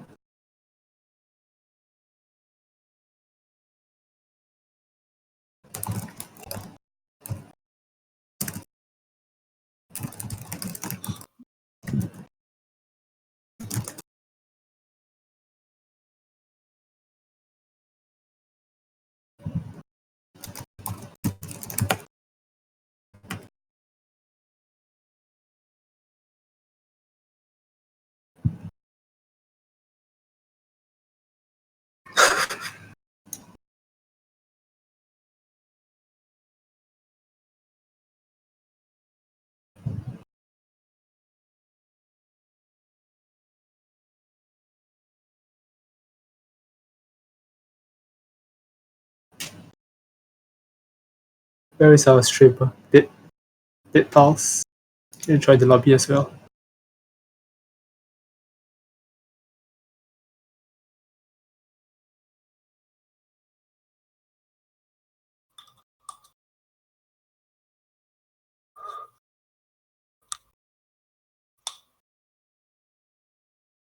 Oh, he says he'll be AFK for 5 minutes.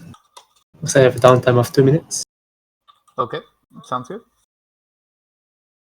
So what do you think going to the game 2? What should they change for DsK Esports? I think definitely not pick something as greedy as a Lycan and expect it to work with the Kunkka, and definitely not like a role swap like they did. Like that Kunkka went into the offlane but built like a safe laner, and then they had a Viper in the safe lane who actually built like an offlaner. So Yeah, there's too many confusing things in it at the official game. I think they should try it out. yeah, in could be the skills first. fact that it's the first game of officials and they actually wanted to test stuff. But yeah, in game 2 they need to be like actually like doing stuff Yeah. correctly. Like at least the laning setup needs to be proper, right? Like what do you think? Yeah, they didn't play their comfort heroes and their lanes, correct lanes. They are swapping heroes, swapping roles. Yeah. Too much confusing things that maybe they are not even aware of because they haven't been doing that. So I think not the whole team wasn't on the same page.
So this is game 2. We do not need to do a coin toss, right? They just flip the order of the. Yeah, absolutely.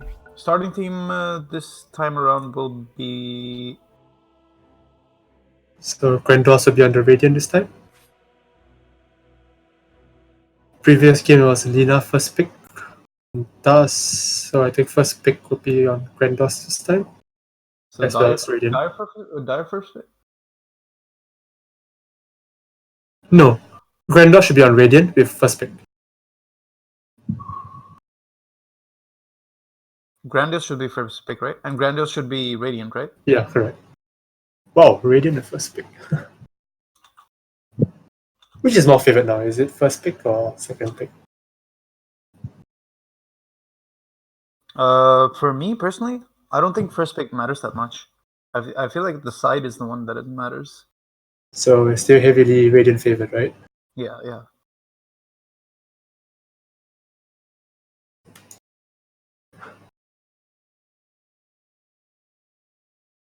Are they still swapped in the lobby, or is it just me?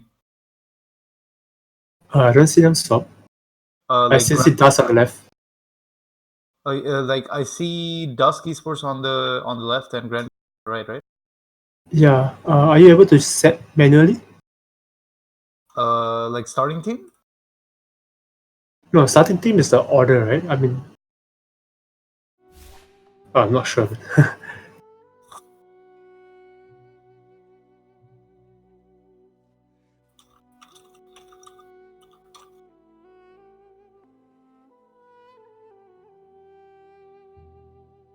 I think starting team is the pick order. What about the sides? You need to switch the sides. Yeah, I need to switch the side.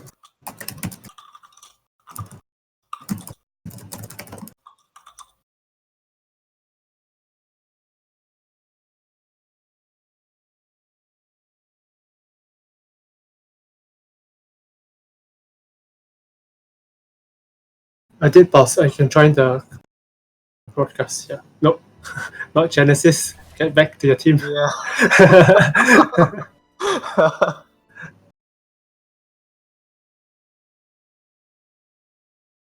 Oh man, they're switching one by one. Okay. Left kill to switch. Okay. Everyone's in place except calories. After that, we should be good to start. No, M is still on dust. And 24 BPM.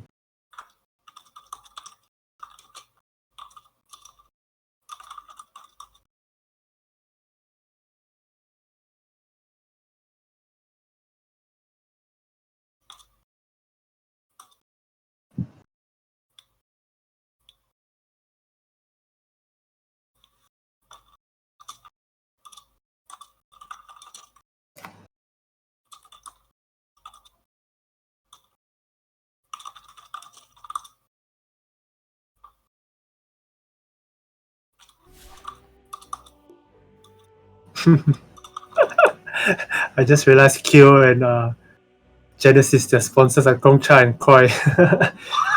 It's like they are some boba fans. Yeah.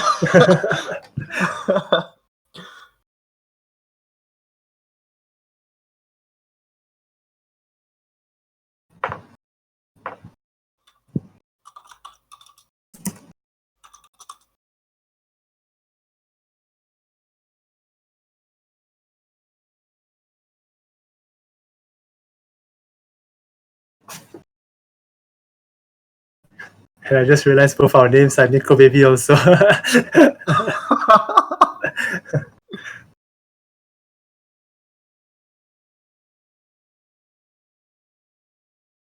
Alright, both teams are ready. Looks like we're good to start the game. 2.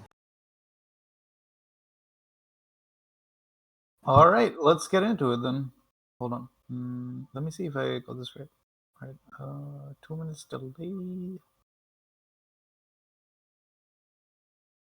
Yeah, thank God I didn't start it. I was gonna place it in the Alpha Plus division. Feels good. Always good to double check.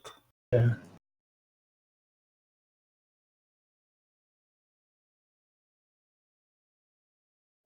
All right, we're into the draft of Game 2 between Grandiose and DsK Esports. Do you expect to see anything different here from both of these teams? I definitely favored that Grandiose draft, and I feel like they did a pretty good job at covering all of their bases. Like, they picked standard stuff, nothing too extraordinary, nothing too out of the box.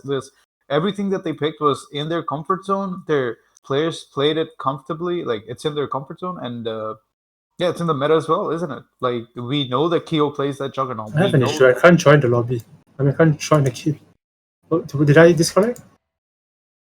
The lobby didn't join for some Yeah, reason. I also can't connect.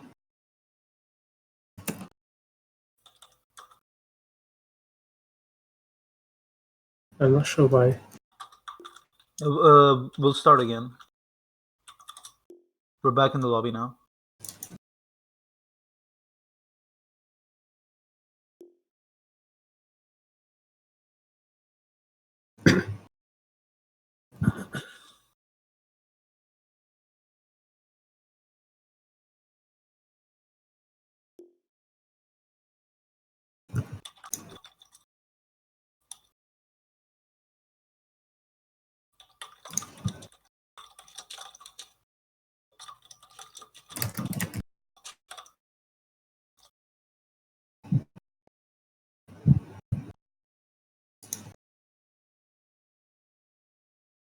Ah, okay. I'm in. All right.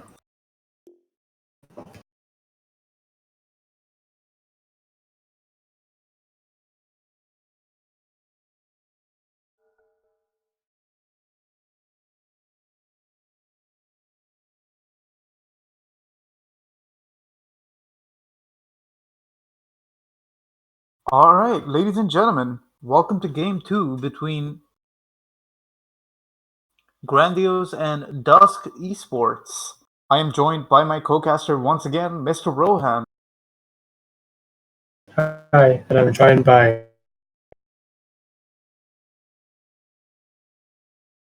So You cut out. Rohan, you're cutting out. game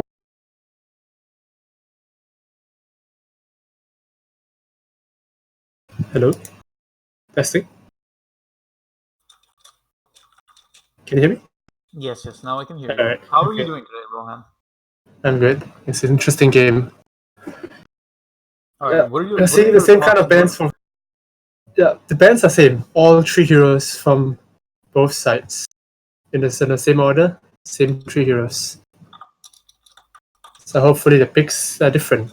So we get some variety in this game. Especially for DsK. I hope they switch things up. Not their roles though. I would prefer they keep their own roles. Having the first pick, they go for Legion Commander straight. This is definitely a hero going to the off lane. I don't think it's played in any other role.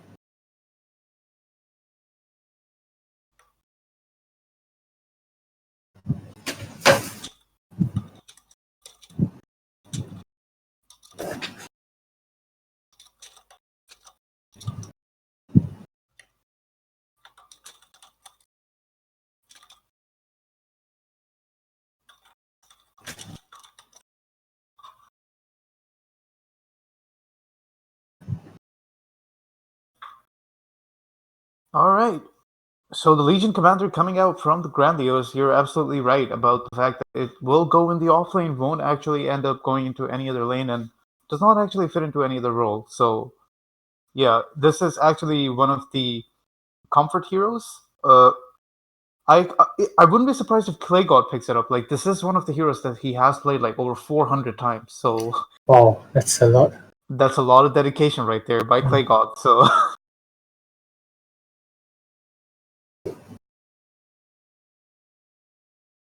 Phoenix. so the Phoenix and the Gyrocopter. All right, it's a very strong opening by Grandiose. DsK Esports. That's exactly the kind of opening they should go for because you've already seen your off laner.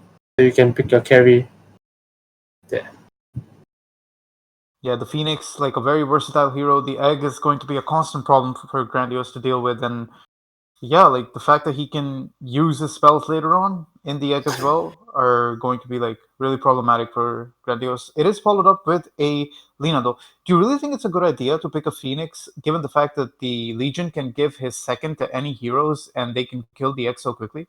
Oh yeah, because thinking that way, yes, it does. But I don't think Phoenix is going to use the egg in that kind of situation. He will use it when Legion is maybe dueling. So he is trapped and he cannot use his overwhelming odds because he has already used it on himself to duel the target.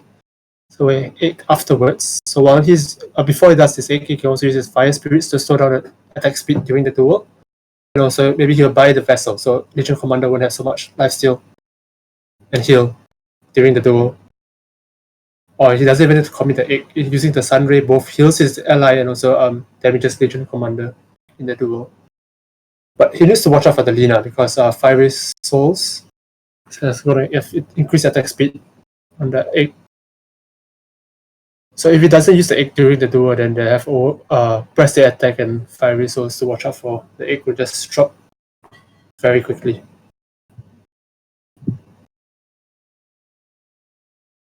So the next set of bands coming out, we see Necro by Grandiose and Grimstroke banned by DsK Esports. Yeah, so fairly standard bans coming out on both teams so far. The Necrophos goes really well with the Gyrocopter, is able to heal him, so I understand where they're coming from, but the Grimstroke ban, is that a ban that is really necessary at this stage? I don't know whether they're afraid of the double duel. Yeah. But the bans from Grandiose are making sense because both of these heroes are countered the duel really heavily.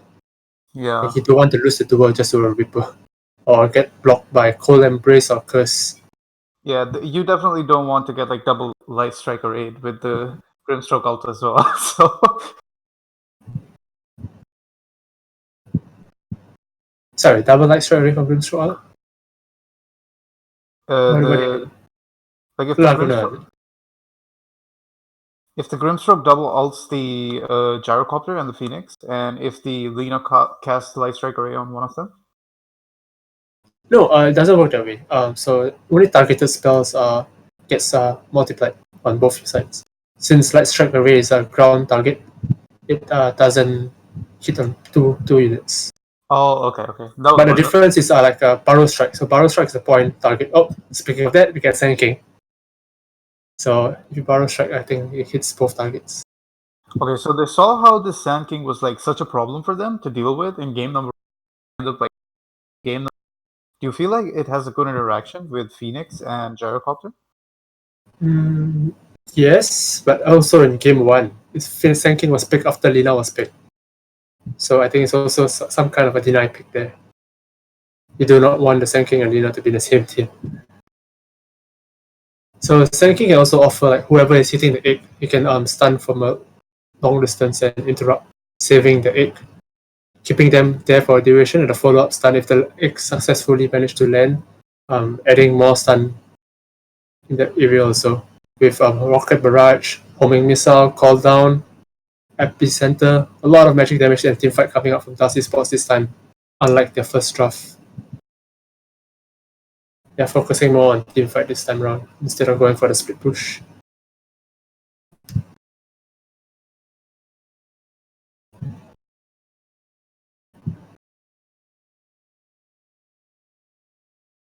Shadow Demon seems to be like a deny pick as well because it's very good to counter the duel. It's a good save, but in the same time, it also sets up for the Lina for the Light Strike Array. It's a really good pairing to go around and gank as the two support pairs.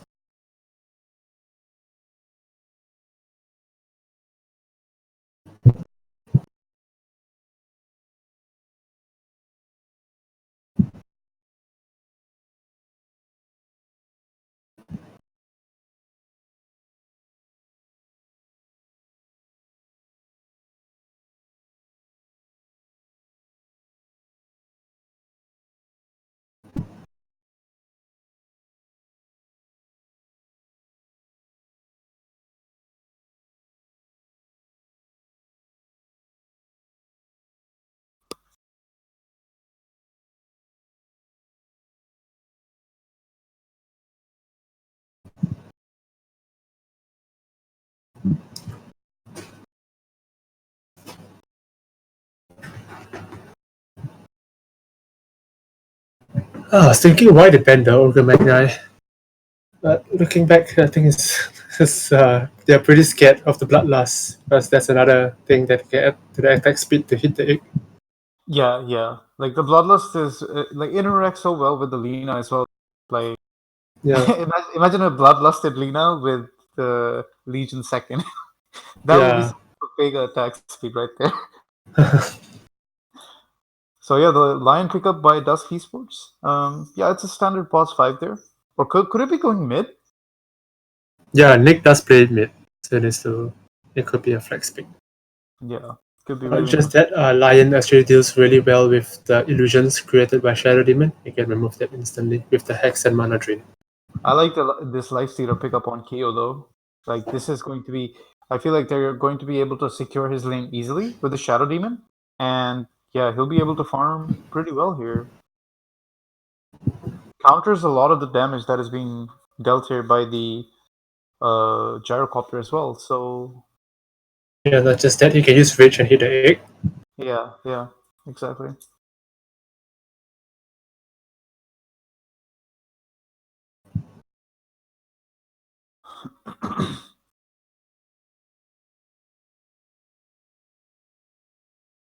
And the ban OD.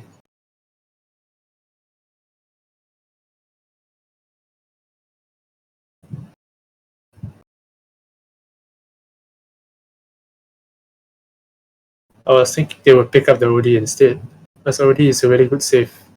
It works similarly like the Shadow Demon, but more from a core role. So whoever the Legion Commander is doing, you can just save the person.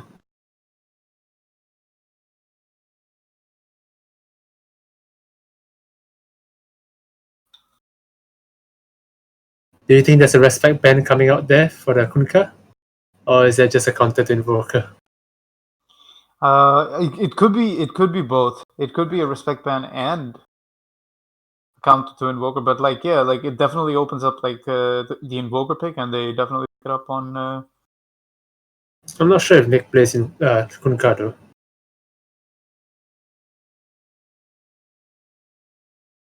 Clinks, yep. This is definitely Nick's hero.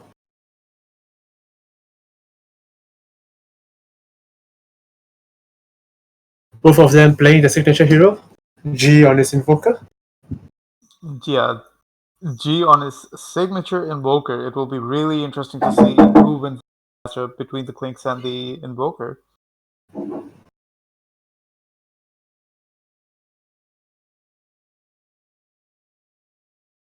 I like this. So it's going to be a position 5 Phoenix. I think it's really strong. Most people usually play it in the off lane or position 4. But I think position 5 Phoenix is also really, really viable. He has a 90 gold GP and talent at level 10.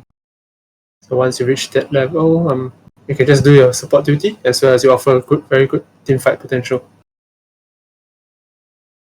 Alright, so looking at these two drafts, which team do you favor going into game 2? I prefer Grandiose draft. They have 3 cores they can scale. For Dust, it's not so much. But they have better team fight right now. So with the Burning Army and the Phoenix Egg can stun an epicenter, they can control a team fight area really well. Yeah, I would definitely agree with you. I feel like Grandiose have an all-round better looking and a well-scaling draft as well. Like I can see all of their heroes hitting like certain timings, especially after they pick up their first core item, and yeah, they can just run at this draft put out by DsK Sports. So yeah, clear favorites for me going into this draft. All right, do you want to do one of the teams this game? Okay, I'll take over DsK Esports this time. All right. So DsK Esports also on Dire now. So Taco Cat is playing Sand King, Nightly is playing Lion, Canary is playing Phoenix, Klings played by Nick, and Gyrocopter played by 24 BPM. Alright, meanwhile, on the side of Grandiose, we have Kyo on his Lifestealer, G playing his Invoker, is playing Delina, Clay God on Legion Commander, and Call Me Handsome on his Shadow Demon. Call Me Handsome as Liho as his ass. Yeah, I saw that. So, does the whole team has it or just these 3 players? Let's see. Chicha Sanchen. Yeah, they do have a lot of sponsorships, so if you're ever looking for sponsors, just head over to Grandiose's Discord and you'll be able if you want bubble teas, you have to for them. Yeah. Poor Clay God doesn't have a sponsor. Yeah, he's still new to the team, so they haven't shared.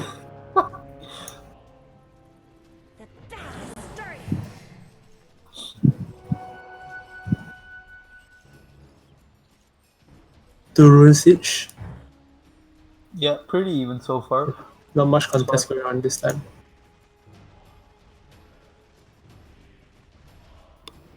Lion Watt is counted up.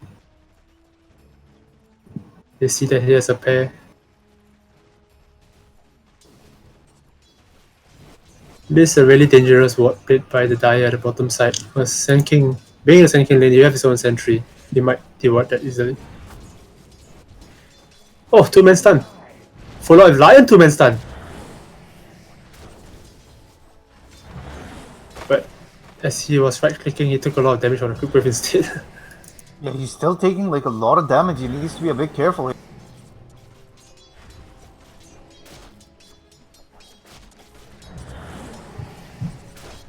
Lifestealer isn't too affected by this. Yes, Fizz level up for level 1. Oh, another 2-man stun. Oh my god. Okay, Taco Cat, this might be first blood here. The Shadow Demon getting really low. 2 more hits will do it. They won't be able to. Meanwhile, they're both getting really low here, so... Yeah, trading a lot of harass here.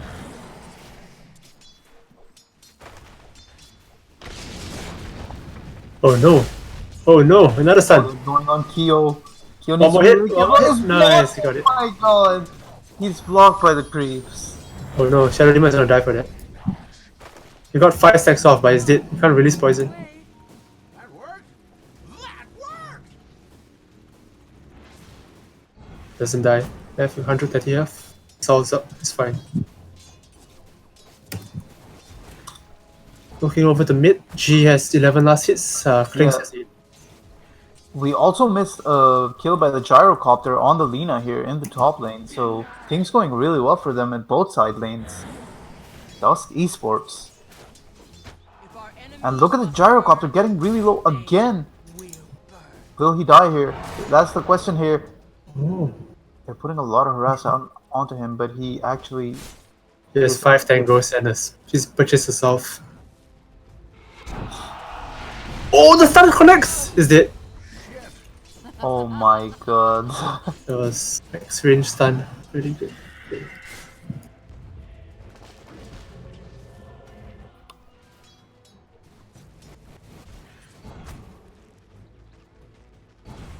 So both sides opting to put the observer ward in the lane where the Sand King is, even though they have sentries ready and they're not finding out the wards yet.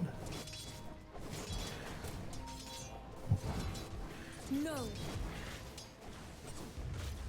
As soon as Sand King levels up Sandstorm and plants it down, both these wards are going to get rewarded. Oh, they're collecting the double stuns so many times. Radiant's top tower deserves just as much help as bottom. Oh, top lane. Lina goes down to Phoenix. Both of them are really low.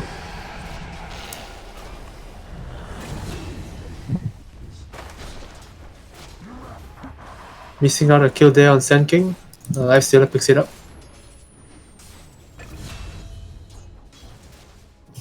Oh no, middle.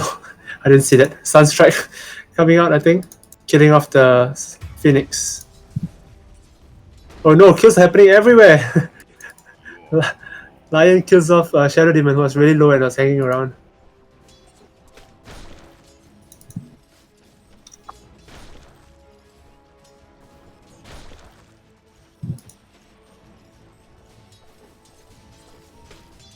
Yeah, this game really opening up. It really looked like the laning stage would be really passive, but all of a sudden, like, it has blown up with the amount of kills. Yeah, I think this time around because they're having a lot of stuns, so kills can happen everywhere, anywhere. And also setup stuns means setup for the Sunstrike, which G is really good at.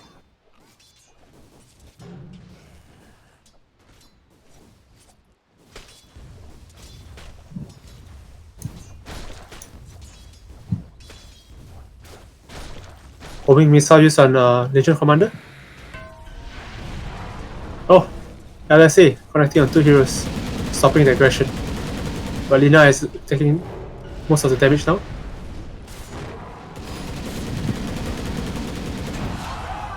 Oh, overwhelming odds, getting the gyro instead. Sunstrike misses Phoenix. King's head over to take the bounty rune. Nice snatch, he gets 2 from the top side. Bottom bounties are still there.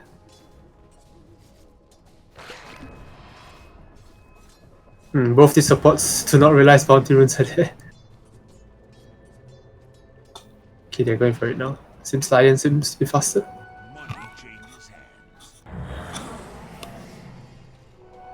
DsK getting all 4 runes.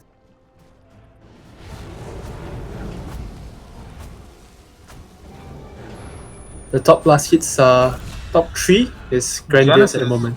Able to get a kill on this Phoenix here. Ages of learning. And Nice dies, kill. dies to the Clinks though. Yeah, he has 3 Wave Bands now. And a Boots Fairy Dart.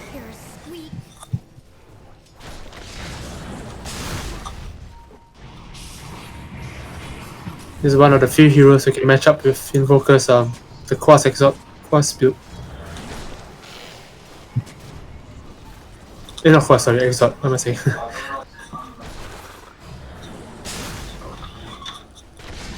Stun onto the Lifestealer, 2 stuns. Managed to pop his range offense, turning towards Lion instead. He is not afraid at all.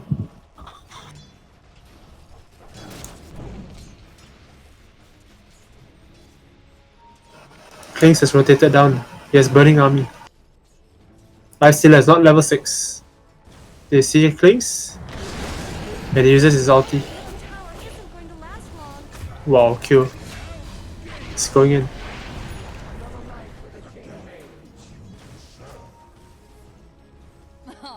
That was a really good play. Instead of hiding in the trees, he realized that the Burning Army will be used there. He changes his target towards the support and gets a kill instead and gets out.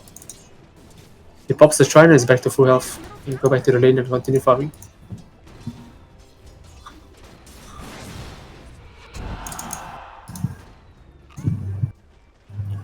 Midas already bought on G. It's really early. Seems like it's having a free game. Top, last hits and deny.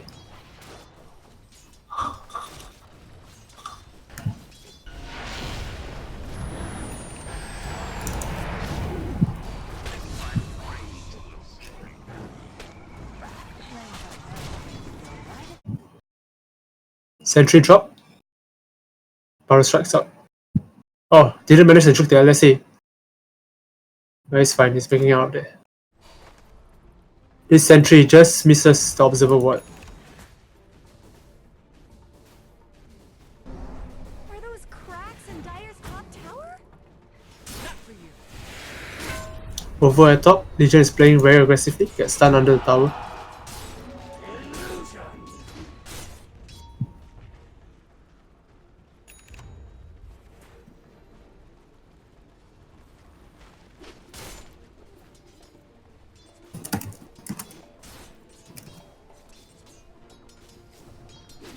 Oh, smoke play coming onto the middle.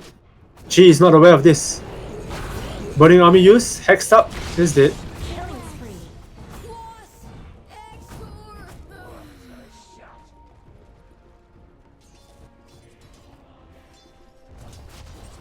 That's just EXP for Lina to take over there. Fight me. One of my favorites. Yeah, G hits it when he loses mid. This is taunting in our chat right now.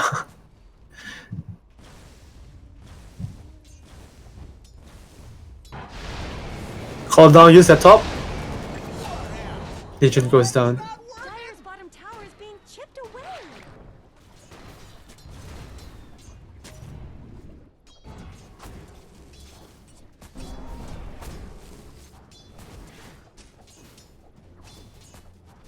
Pinks were coming out at the tire neutral.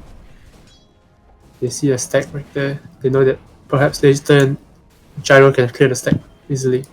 So they have Observer planted there to track his movements.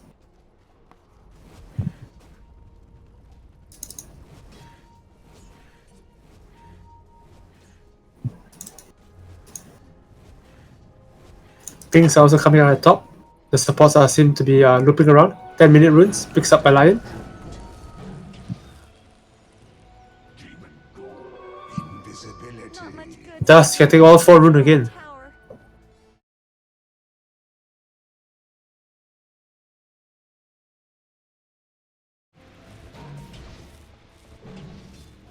Q, it's 50 gold away from his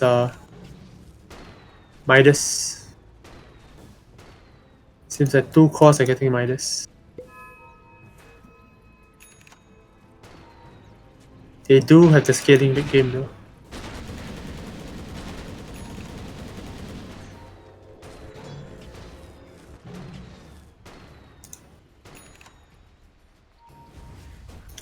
I think Dust needs to apply more pressure in this game. You can't just let the 2 cores be farming freely. No one is contesting Lifestealer and Alright. Lion is immediately use Sun. And what a time to be back as the Invoker dies mid.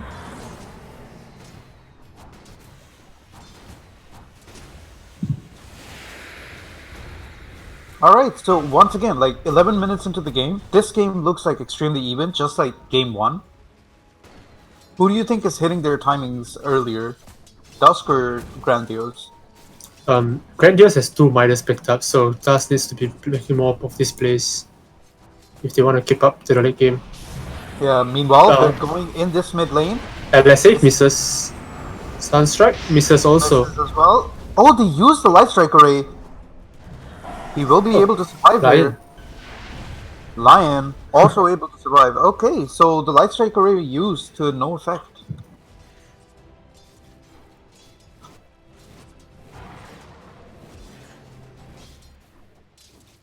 Let's take a look at CS and how these heroes actually are stacking up against each other. This Sand King, instead of contesting the lifesteal, is just cutting waves. He's farming behind the tower. My fire. Yeah, the Lifestealer meanwhile free farming.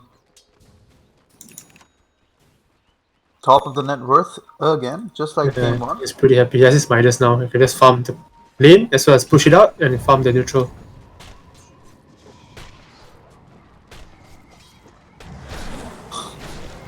Oh, Dust Pop used on Sand King. Can Barrel Strike out. Doesn't Barrel Strike out. He goes into the Invoker. And the Invoker easily able to kill him off there. Radiant's middle tower should not be this He should have Barrel Strike downwards into the trees and he can just TP up from there. Yeah, definitely feels like a bit of a misplay there.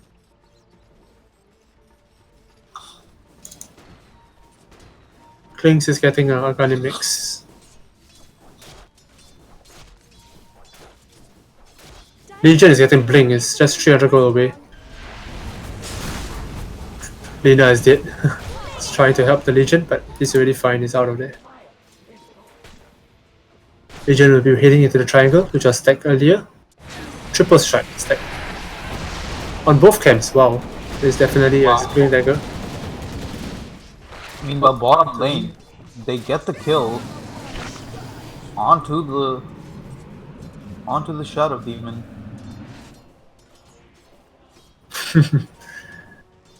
Infested into the crypt. Yeah.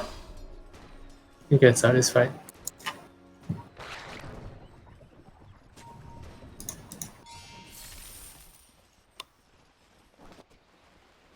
Wow, Gyro is really poor. Sunstrike, 24 BPM is down. Lina? Oh, nice duel. It's a Blink reveal.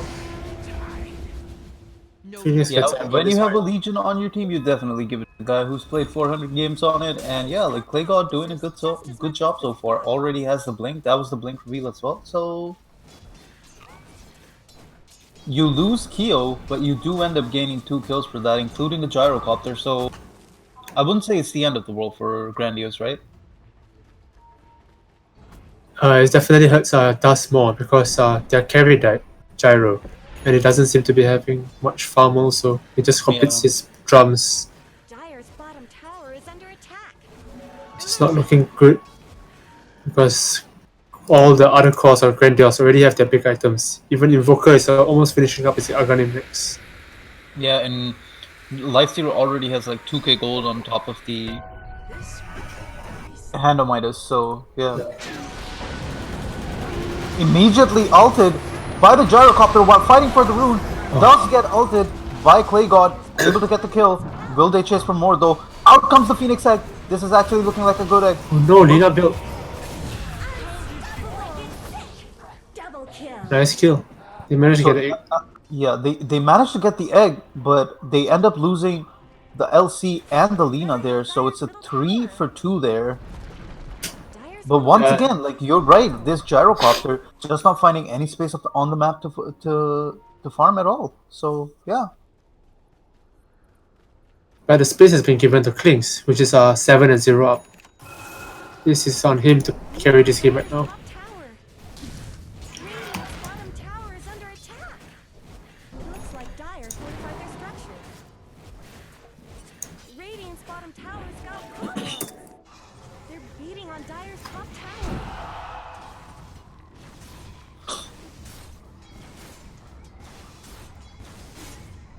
Dire's top tower is under attack.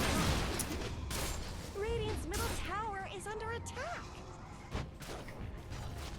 Top tower is going down. Are those They 45 for this. Dire's top tower? Dire's top tower is gone. Just a cold fog left behind. Radiant's middle tower shouldn't have to take this abuse.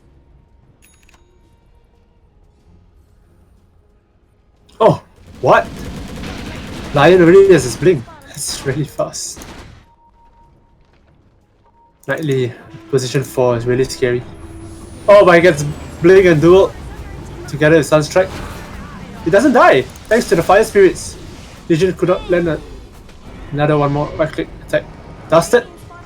Invoker is found out. Finger used. Wow, Phoenix getting a double kill.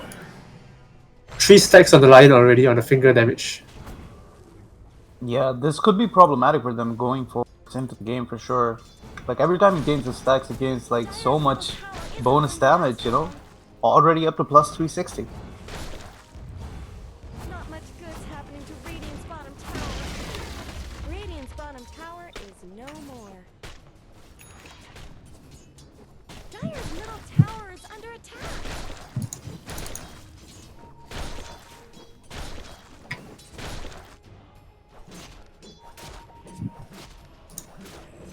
The stack over on the Radiant camp is still not being cleared. I think Gyro needs to find some stacks. The team needs to stack for him. Make sure he gets back into the game.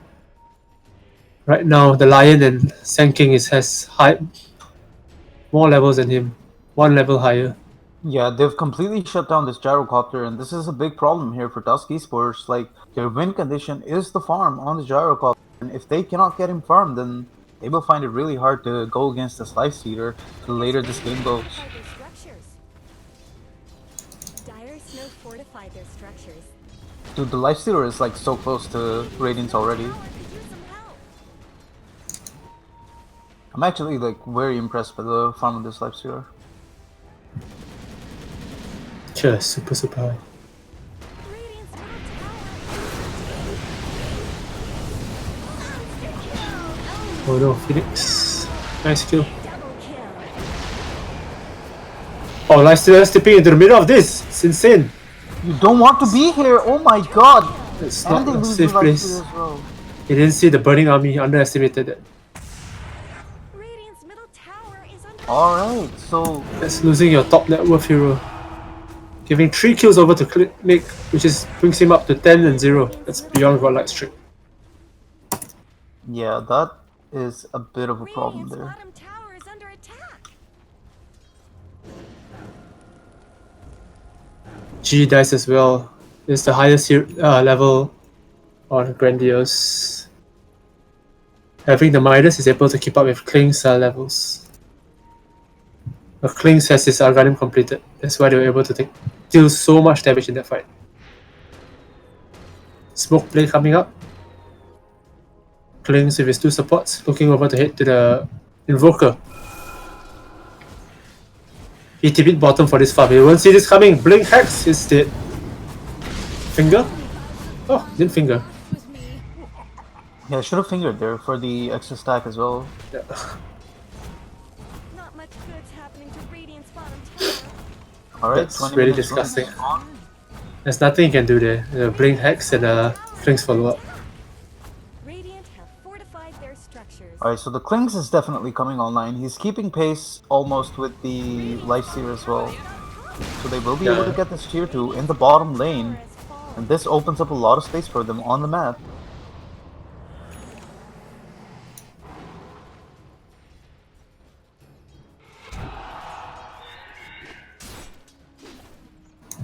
Nope, disconnect from Sand King.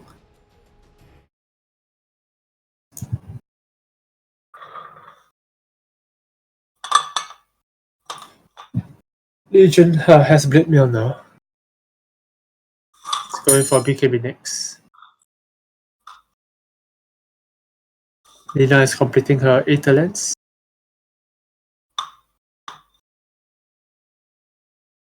Lifestealer has invested into the Black Dragon. He's gonna be using this to farm with the Radiance he has on it.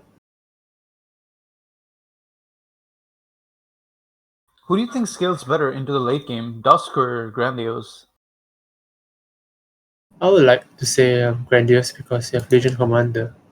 Yeah, like That's a type call. the dual damage is definitely going to be a big factor later on. Yeah.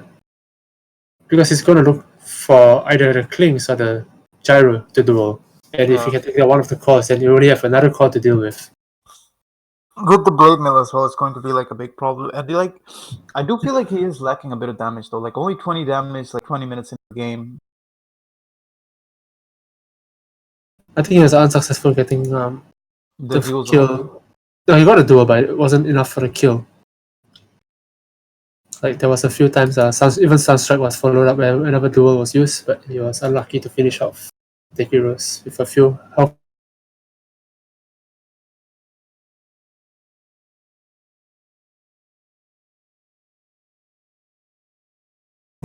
So I understand that the team fight is not as strong. It's a stronger team fight. They need to play away right now. Farm up their items. They have only Midases. Yeah, Life Stealer. Let's see if it's Radiance. It's on the courier. It's flying over. They just need a bit more time. They need to stall the game. Get some levels, get some items before they can fight.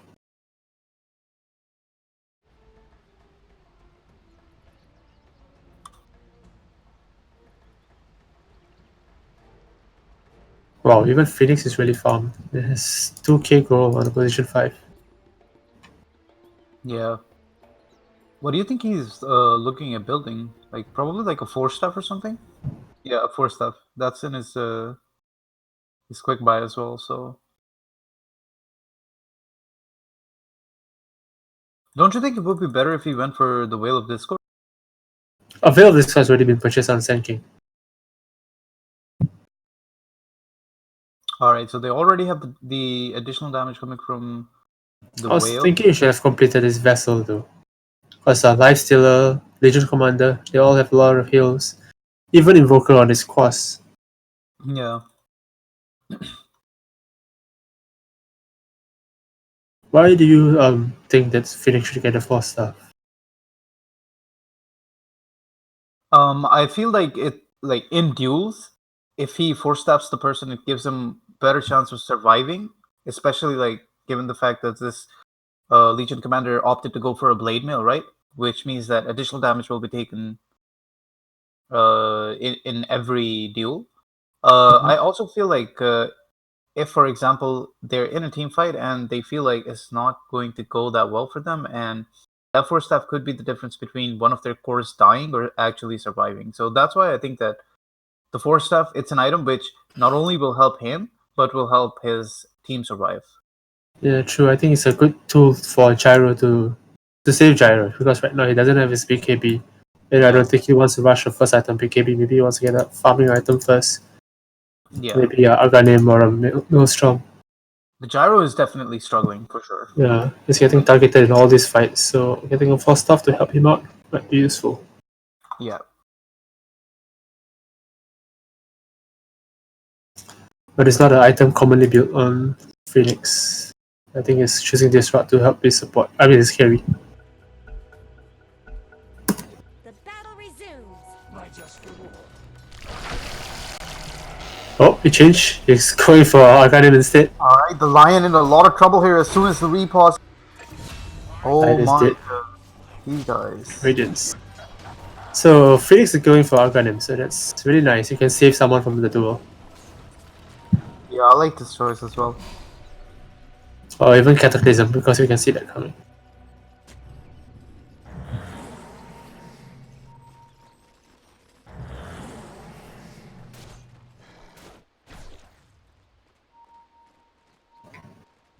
Also, like, the fact that he can cast Sunray after that is going to be, like, really beneficial for him.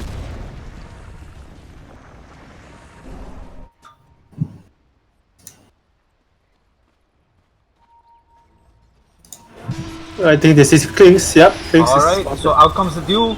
Is this enough damage? It is. Clay God finally able to get the kill on the Clinks. Plus 38 now. Yeah, he didn't have vision on the high ground. He wanted to check if the bounty rune was still there. Are those But cracks in Dyer the top tower? realized Kling's playstyle, so they put the sentry right in the middle. They already spotted him walking over, and then on his return trip back, they jumped on him.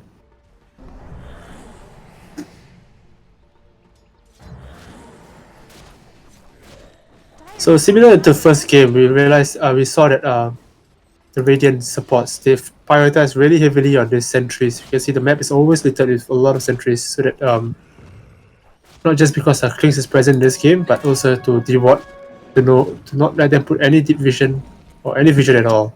That they're winning in terms of the map control and vision game.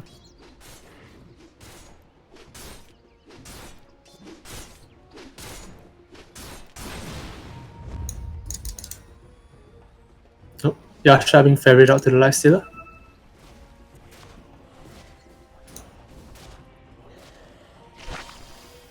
While Dyer's career is on the secret shop, having Alright, some Watts, Ogre X, and the Tome of Knowledge. so they're smoked up over here. The Lifestealer inside of the Legion. This is going to be...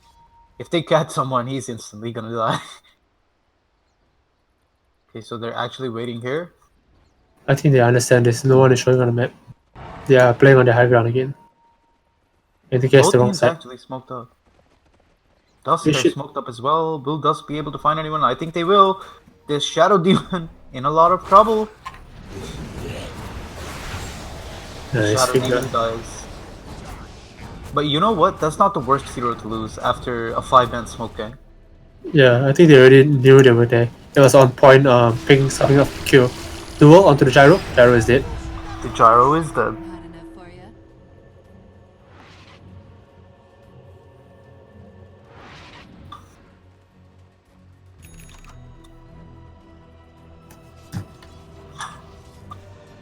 But gyro has Aganim suddenly picked up. Career is still AFK on the secret shop. It's not sure what to buy over there.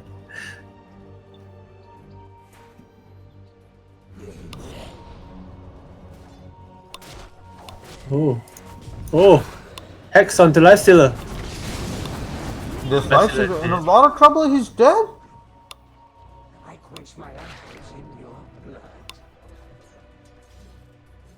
Lion is getting Aganim next. It's gonna be a lot of problem once he gets that. Dyer's top He already tower has is 4 fingers kill damage. That is your third core that we are looking at from Dust that we say we didn't have one. Once Lion gets Sarganim, he can clear the entire creep wave and get back the mana for mana drain.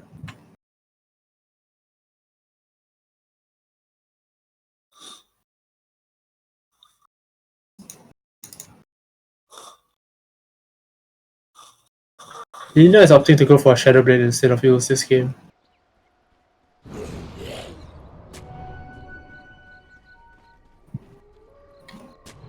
What do you think of that? Do you think it's a good call?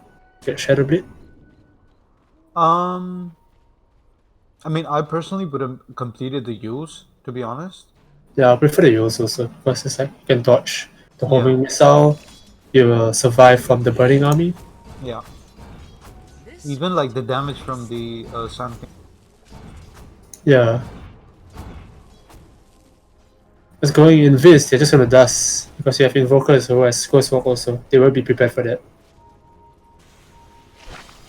Invoker meanwhile picks up the BKB.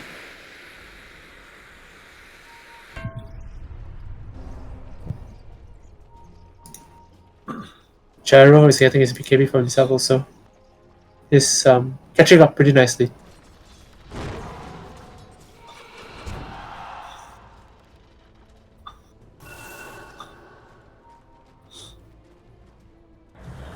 Radiant's middle tower could use some help. Dust is pressuring middle tower, but Radiant is not there to defend this.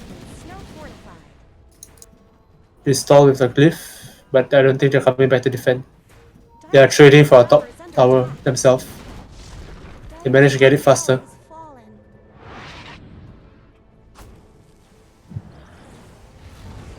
Radiant's middle tower shouldn't have to take this. Oh, cleans attack speed. Nice deny. Just denied their middle tower. Unfortunately, the strafe just ends on the clings, Are those cracks which allows Lifestealer to get the last hit on the deny mid tower.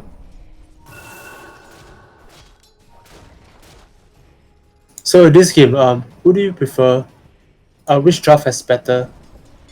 It's better to take the Roshan.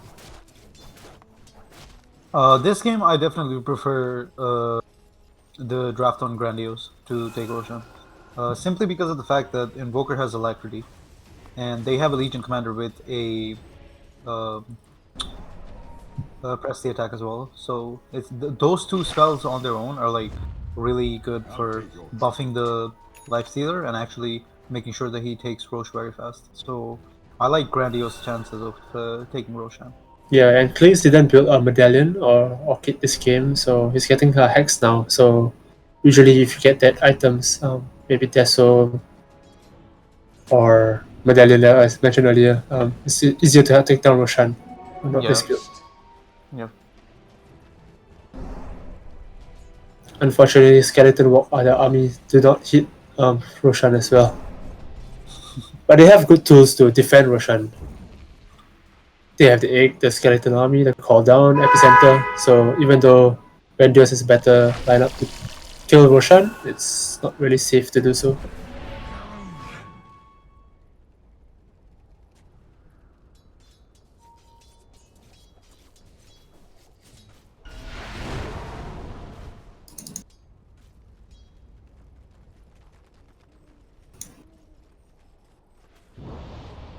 They're beating on Dire's top tower. G is going for... Oh, he changed his mind. He's queued up for Hex. Now he he's getting Aeon Disc instead. He's definitely scared of the Klink's army, I think.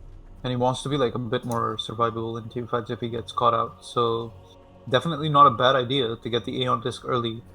He could always go for the Hex later if he wants. Yeah.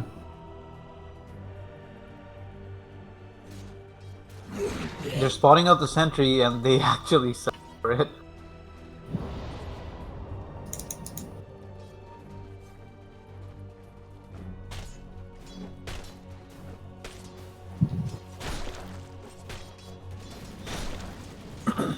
Yeah, I think this is a really good pickup. It's not just the Klings who's making his game difficult, it's also the Lion blinking in Hex. So he can't use his PKB. So he has to go for this second item. But one of the things usually you try to get Lincolns to block his spells from Lion, but Lion has 4 active spells he can proc this Lincoln. It's not going to be enough. If all the follow-up damage coming from the rest of the team, Aeon this will still be the better choice. Also has a status resistance, so it should bring down the stuns of all this that Dusk has to offer.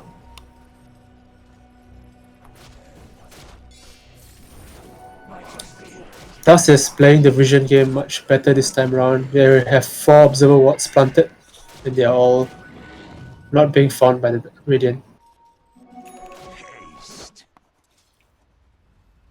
Both teams doing a good job at reading each other's movements and realizing where they are, and therefore using the other side of the map to play and secure farm like in a safe manner. We see a 5-man smoke up though from DsK Esports.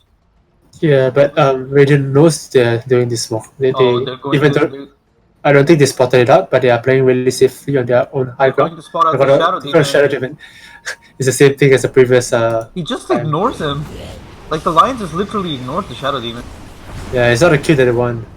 They're looking for the bigger kill, they gets it. They kill. That's the target you're looking for, not the Shadow Demon. Dire's top tower is So I actually ended up making like a very smart choice there. Oh, this was about commander. This Oh, Legion the commander. PKB? Oh my Hex, god! nice! The Lion coming up with the big plays there. Yeah, he set up both for the Lifestealer as well as the Legion kill.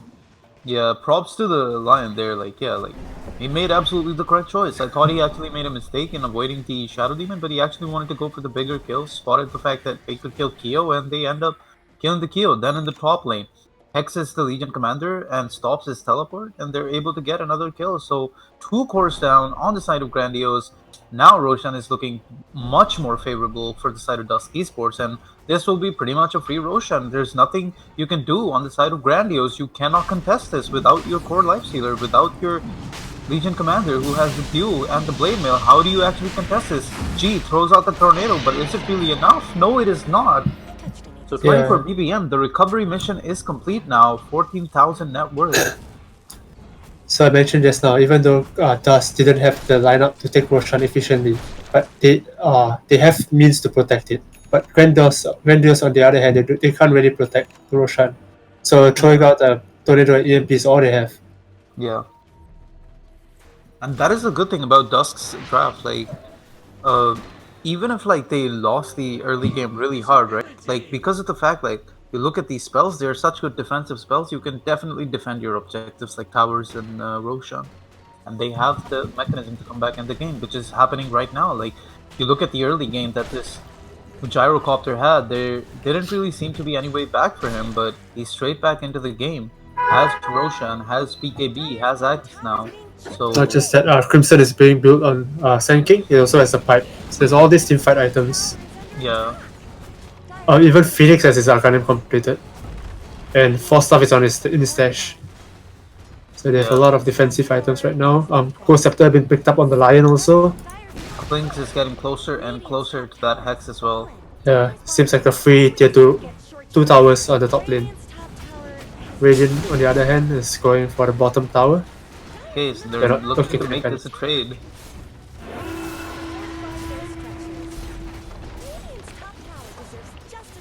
Oh! Dire actually didn't take down the tower. They're going back to defend this. Okay, that was a bit of a misplay right there. Yeah, why did they do that? Yeah, I don't know what happened there. Maybe some but yeah, I feel like Dusk Esports missing a trick there by not taking that tower and making it a trade. So that actually turns out in favor of Grandiose. And it's definitely even more surprising given the fact that they do have the Aegis on the gyrocopter, so I don't really know what they were scared of. I don't think they were scared. I think in the other hand, they had the Aegis, so they want to fight into Grandiose, but they were too slow on the TPs and they didn't manage to catch them before they take down the tower.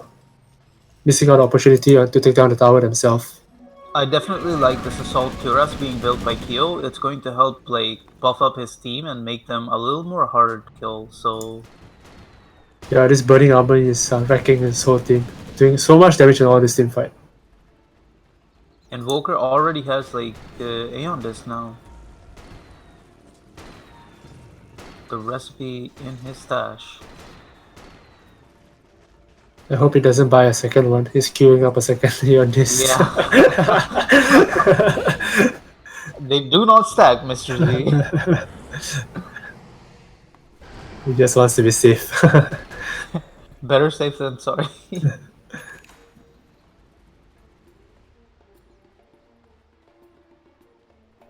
He's waiting for the bounty rune.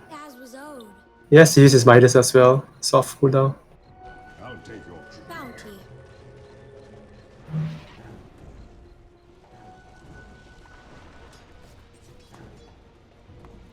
Legion is camping for the gyro at top. Do you think you can solo kill him with just plus 65 damage? Blinks. Oh! Oh, he messes up the blink though. Oh, he's gonna get a rocket. Has to use the beat to get out though. Alright. That's too far away. He didn't see the cast range of the blink before he does his healing and bit mill. He gets blocked on the trees while trying to jump in. Middle, 1v4!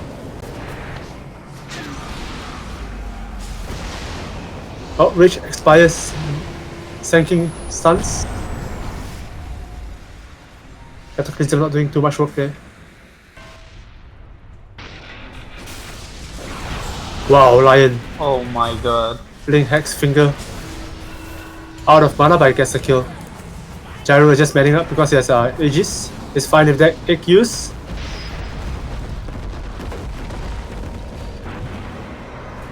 Okay.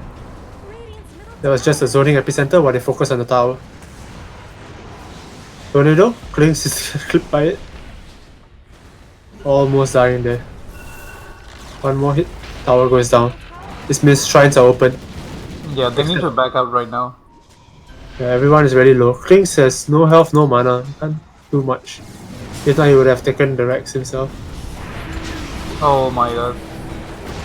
Oh, he duels the Lion who is on Ghost Scepter. He's not doing any damage. He kills Nightly, but No damage. yeah.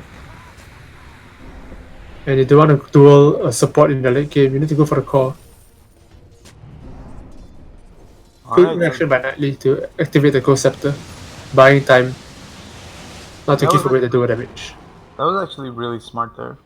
Yeah, they managed to hold the melee Rex, which is regenerating right now. Not too big of a loss.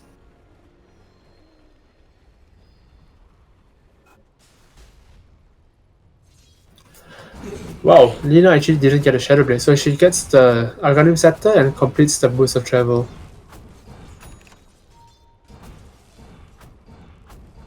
So I think Lina understands that right now. They need to split push. They can't really fight the team fight. What? Wow, that damage! Did you see that? Yeah, I did. He just got deleted. Okay, the travels and Arcane Scepter really paying out for him. Definitely the right idea. The long range stun from the Aether Lens, from the trees, he set it up together with Laguna and Sunstrike. They This- do really love the boost of travel on this team, don't they? Like even this game. Yeah, Boost I was travel. thinking, why do you rush boost of travel on Lina? Yeah. And they like playing on this top side. So Legion and Lina has been camping on this top side for a very long time this whole game.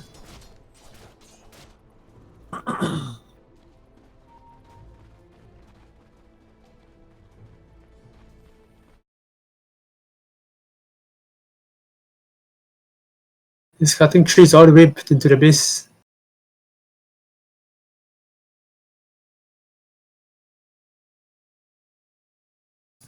Sand King completed his Crimson.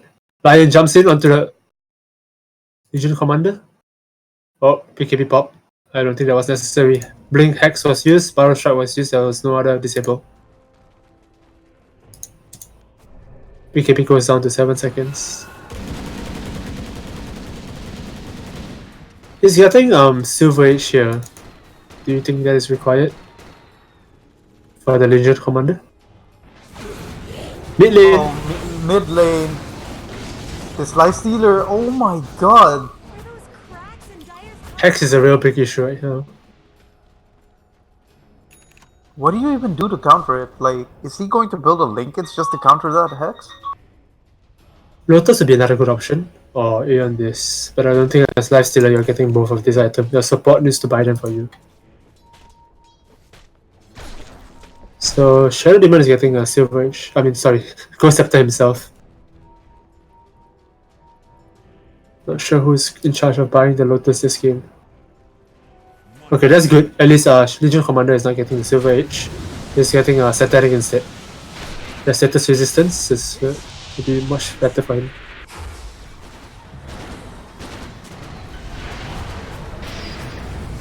Alright, Chris is gonna take out this Rex. Radiant's middle barracks. Radiant structures are fortified. Cliff is delaying it.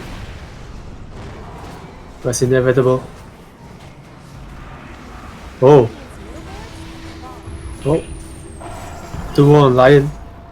Where did Lion go? What? Oh, Phoenix saved him! Yeah, he just what a play there from the Phoenix. Oh my god. It was the Sunstrike that was about to hit the Lion, and he just disappeared. Yeah. Phoenix saved him.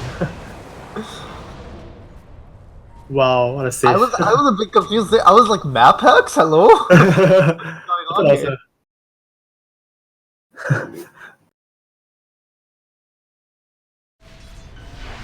Right, still got up.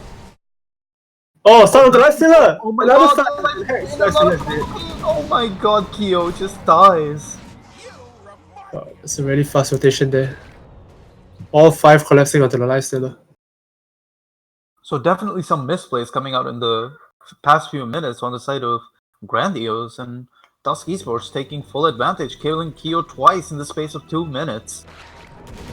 Wow, look at that. Now Gyro is at the top of net worth. He managed to catch up after being punished so much in the early game. 24 BPM with the recovery mission. Not much good. He's completed Satanic himself. Oh my god, and now He's they gonna can pop his actually PKB. focus high ground. Like, they don't even need to fight them, they can just take objectives. The Lion goes in. Oh my god, solo kill. Oh, Lion dies. KB Satanic call down. Gyro's getting all the life back from the creep wave that's coming in also with the flag cannon. 2 buybacks were used, Shadow Demon and Legion. And they Blink? don't really use. They don't have duel, lose much they used the for it. duel on Iron earlier. For stuff and TP up. Tornado, not gonna catch him. But he still has a dive. Stun. Wanna be able to use that.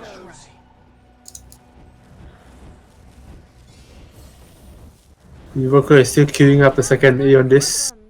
I still feel like you're okay with that if you're DsK Sports because you lose like a Phoenix and a Lion, but you know you do get like 2 buybacks as well. So Yeah, but you might lose Roshan here. They have DD right in front of Roshan. oh my god, They have Yeah. to buy back if they want to defend this. I don't You need think both the supports. I don't think they will be able to defend this in time. I feel like this is a free Roshan here for Grandiose. Yeah, they're taking it too fast. And they are unaware of this. They don't have any map. They don't have any wards around the area, but they use the scan. They know that is happening, but they're too far away to react. Tornado! Oh, almost flipping Gyro. Radiant's top tower has looked better.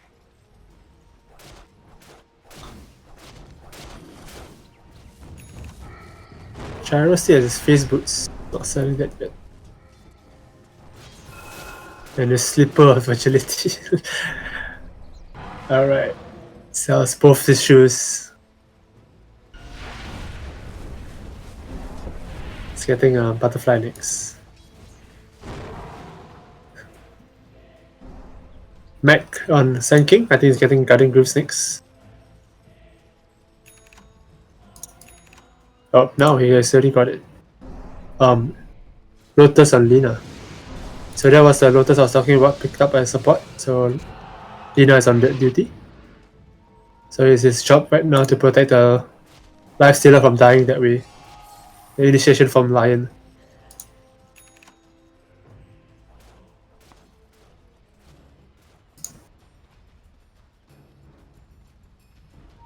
And Lina is getting Lincolns also.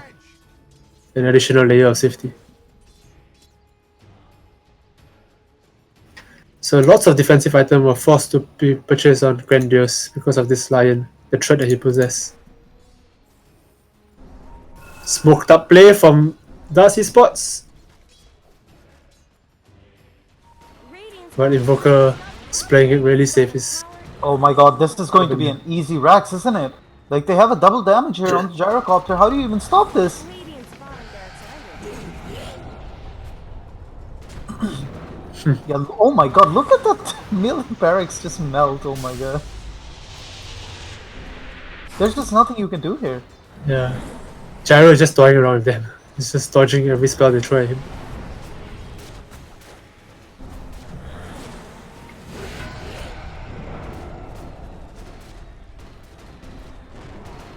There is a Lotus now on the side of Grandiose in order to counter Gyrocopter somewhat. So he has to be a bit careful when he throws that homing missile. Yeah.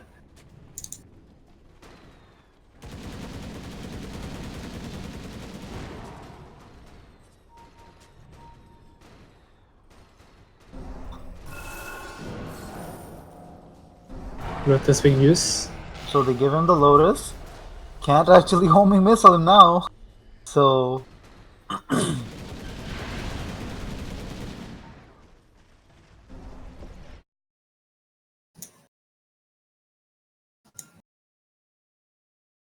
Life Celestia is the AG, so.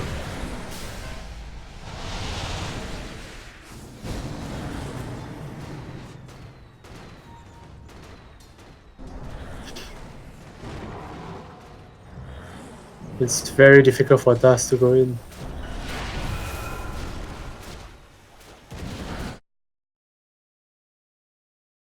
Oh, Gyro! Taking so much damage! Wow, they're longer now. Nearly finishes something off. Lina? What a save by Disruptor. what a Disruption. He goes down anyway. The burning army was waiting there for him. yeah. Wow, what a save from Phoenix! But he Oh used my his God, fiery beautiful. source. No, he didn't. I mean, his spirits. Both of them dies in the process. Lion is trapped in the ice wall. Can't get out. Gyro is also in there. They're going for the Rex instead. Sanking, getting clipped by the tornado. Lion TP's out for himself. 3-man stun! Kill? Oh, got Hex. Oh, that was so close. Yeah, he didn't go for 1 extra damage. 1 extra auto attack. And so the game rages on. Yeah, it's unfortunate they didn't get the melee Vex. He had like 100 health. No, it's just gonna regen up.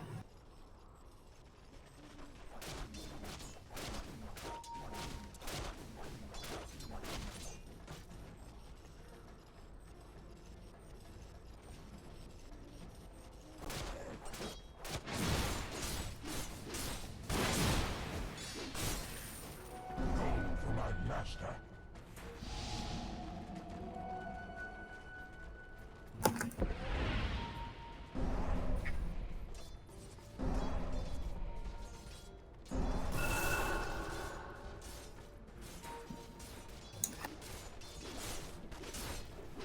They have 30 seconds to do something here. They seem to be pushing middle.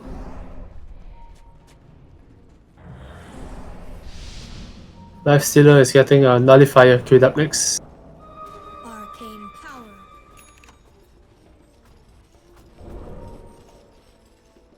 Shrines are not open to them yet. However, for Dire, they have the option to take down the shrines, but haven't done so yet.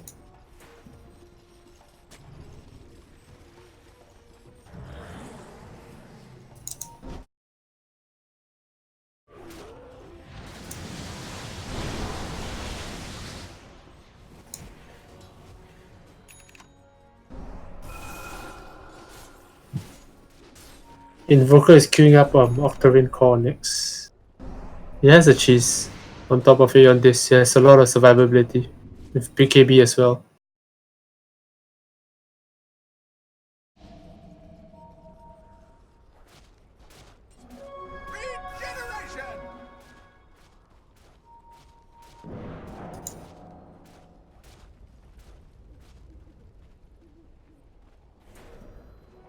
Where's my pension?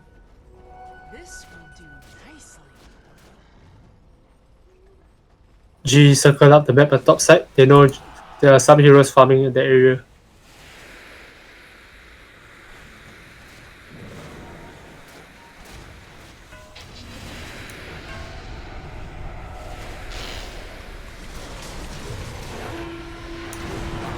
Clash at top lane. Both sides are fighting 4v4 without Invoker and Lion. Haste. Bounty runes. Bounty. Money changes. Oh, Lion. Lion. Ah, too greedy. He walks in to get a duel. 2-man tornado. BKB's a pop. Not seeing anything. Homing missile used on Lina. Lina gets back to the shrine. Klings appears out of nowhere. Oh! 3-man finger. Egg used. Saved. Nullifier used on Lion. Lion goes down. Epicenter next. Life Stealer. Does he have anything to survive? Limber Cape is being used.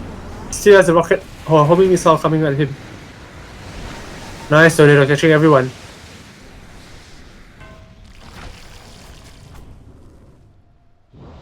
Uses Infest to dodge the homing missile. Well played.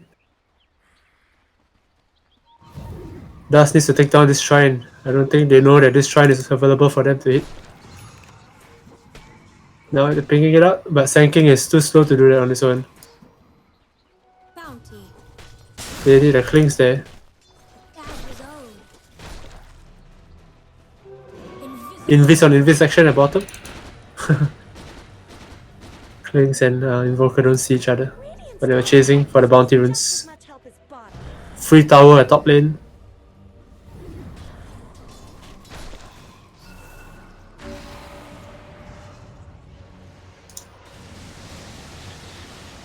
Gem picked up on the Phoenix. They're getting better map control now.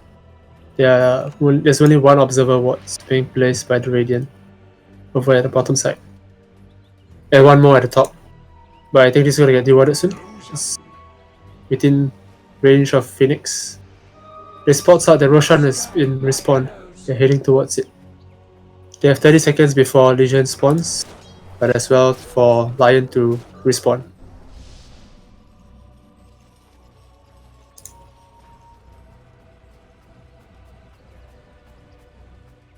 Grandiose is playing it safe. They might be thinking they're doing some smoke plays. They're hiding in their base. Completely unaware that Dust is taking Roshan right now. Roshan has Arcanic Blessing. Let's see who gets this Arcanic Blessing. It should give it to the Sand King. Yep, Sand King picks it up. She's still lying in the Roshan pit. Gyro goes back for it. Alright, now Sand King has Arcanic as well.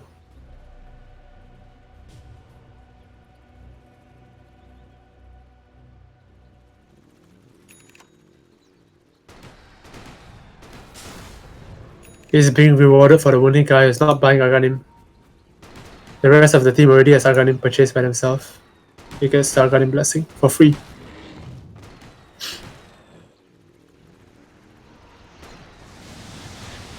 He gets the Tome as well. Probably reaching level 25 with this usage. Let's see which talent he picks up. He gets the 50% Storm, Sandstorm Slow and Blind, which is useful against Legion and Lifestealer, as well as most of them actually do a lot of right-click damage. Even Shadow Demon with his Disruption, when it creates copies of his allies, his blind and damage can take down the Illusion pretty well. Legion is hanging on the top side. Is he looking for this dual kill? I hope he doesn't do that. The team is waiting for him at the back. Smoked up. I think he's unaware. He TPs up, makes the safer play. Better to fight in your base in the tier 3. So Lina also picks up the gem herself. Instead of going for the Lincolns, she's changing her mind and going back for the Shadow Blade.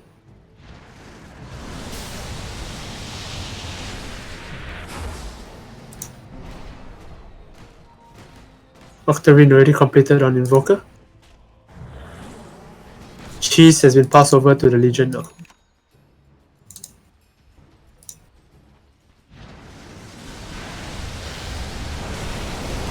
Going on into the Gyro. Oh my god, there's Soul Catcher damage. Together with Nullifier and Orchid. It's like rendering him completely useless. Can't do anything.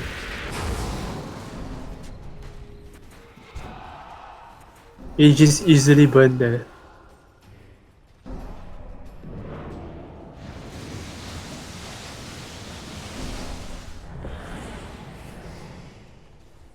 I'm not sure why they're going for this top lane though. They should have got bottom Rex.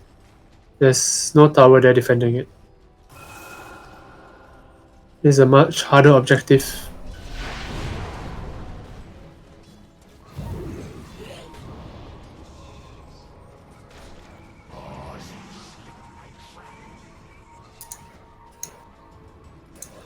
Both sides having your cheese.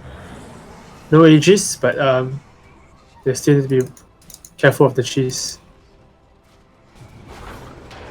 Blink, E-Blade, Hex, Finger. Nearly dies. Gets press the attack. And save. Alright, meanwhile, the Lina ult does absolutely nothing to the Gyrocopter. Brings him down half health, but he has Satanic to heal it up. And Yeah. uses it on the neutral quick. I feel like that Satanic is like such a good answer to that Lina ult though. Like every single time he hits him with that, like it just takes like 2 to 3 right clicks with Satanic to actually heal back up to full, like he is right now. It's really easy for Gyro because he has Flat Cannon. Any creep wave that comes in just heals him up also.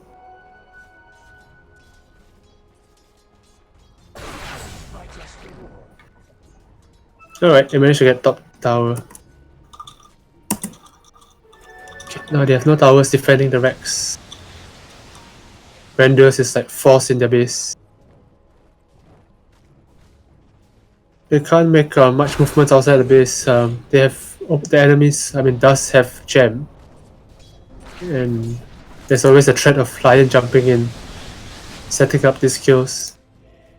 He's a really scary Lion. He has not just a blink hex, but the E-blade and finger with 11 charges of finger death. That's doing a lot of damage on top of the Nether Blast, increasing the magic damage.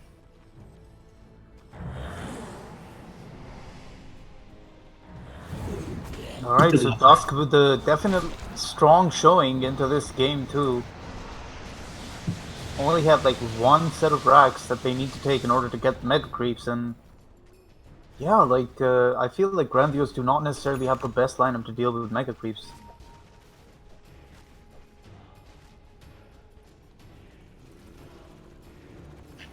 Where do you think this game, like, if they end up losing Grandiose, where do you think this game was lost for them? Like, was it during the draft? You're asking for a pause.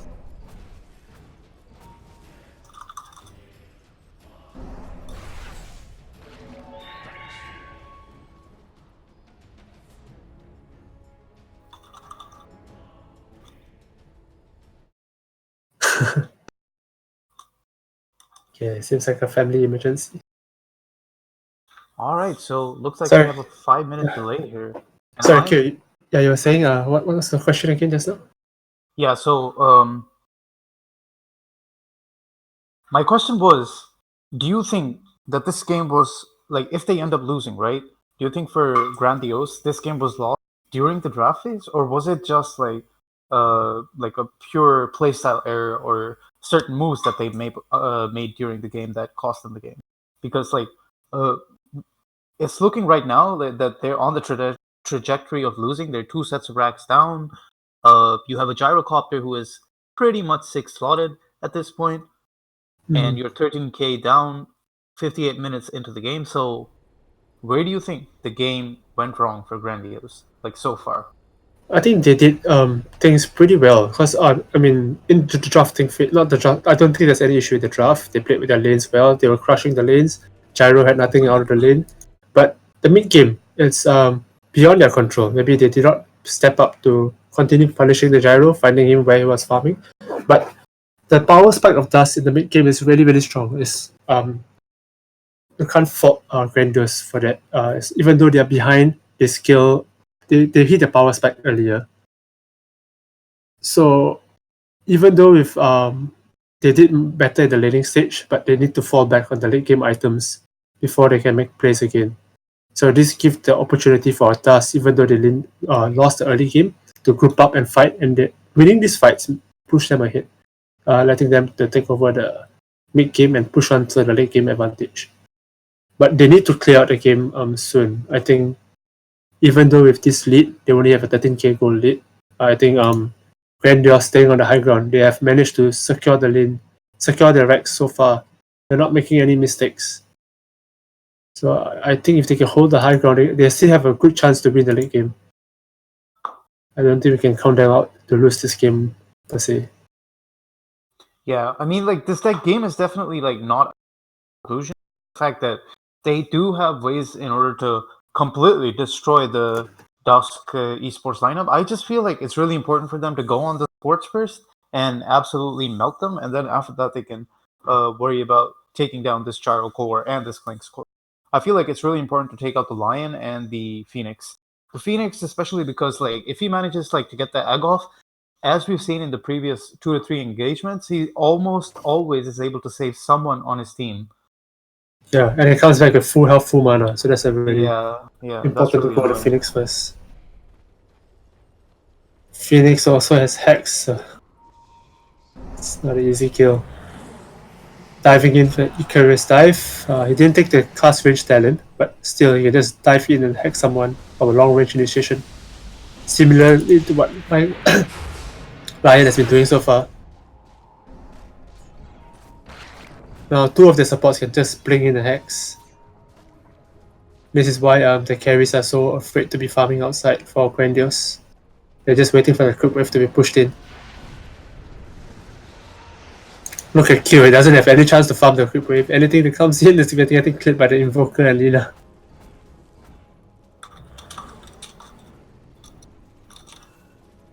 He's choosing to go for this Bloodthorn build. Bloodthorn Nullifier, similar to what Arc Warden has or does usually. The Yeah. ultimate big game carry.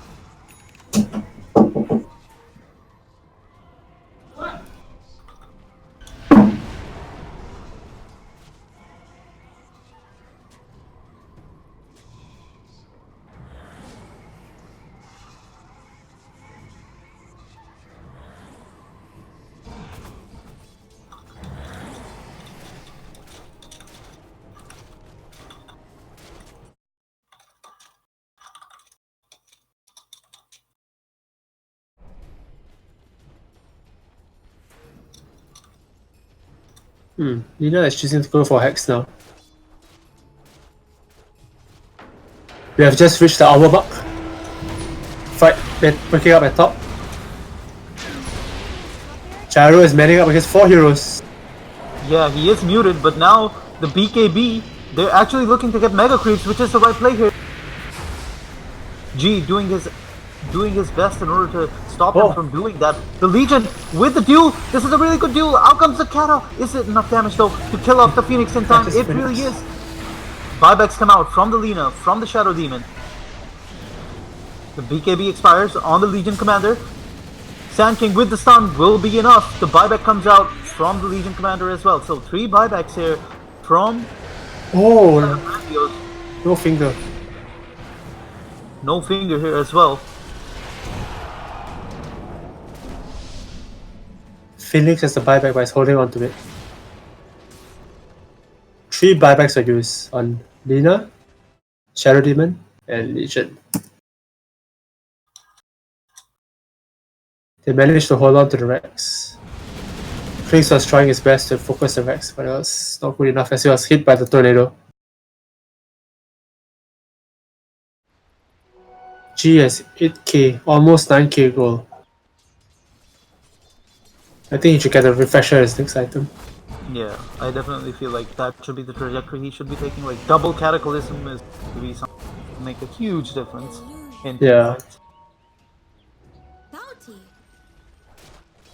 This game though, like like in games that go over an hour, it all just pans down to which team has buybacks, which team, stuff like that. Who makes a mistake and who has no buyback.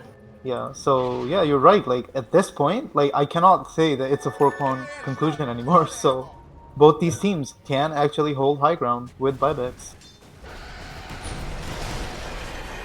Meanwhile, going on the gyrocopter is the Lifestealer. Mutes him, but Lifestealer is getting chased by the Klings. He has a Hex. Oh, immediately uses it.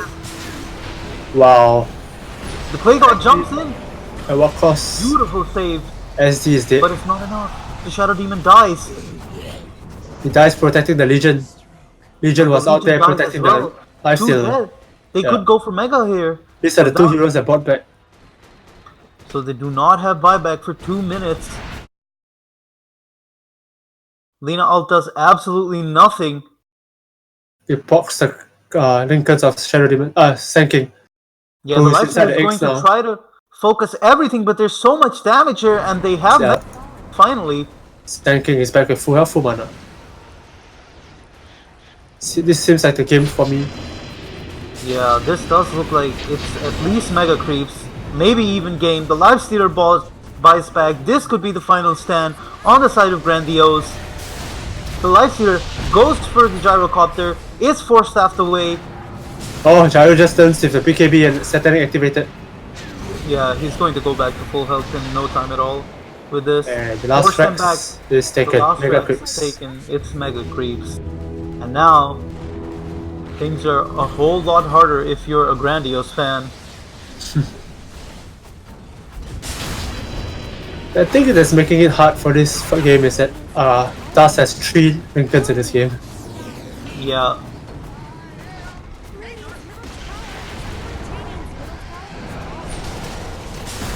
It's KO against the world right now. It's KO against the world right now, and it doesn't seem to be working so far. Trying to chip down the Phoenix. Efforts. And yeah, they will be able to claim the throne, despite the valiant efforts of KO and gang. It is DsK Esports, ladies and gentlemen, who are your winners in Game 2.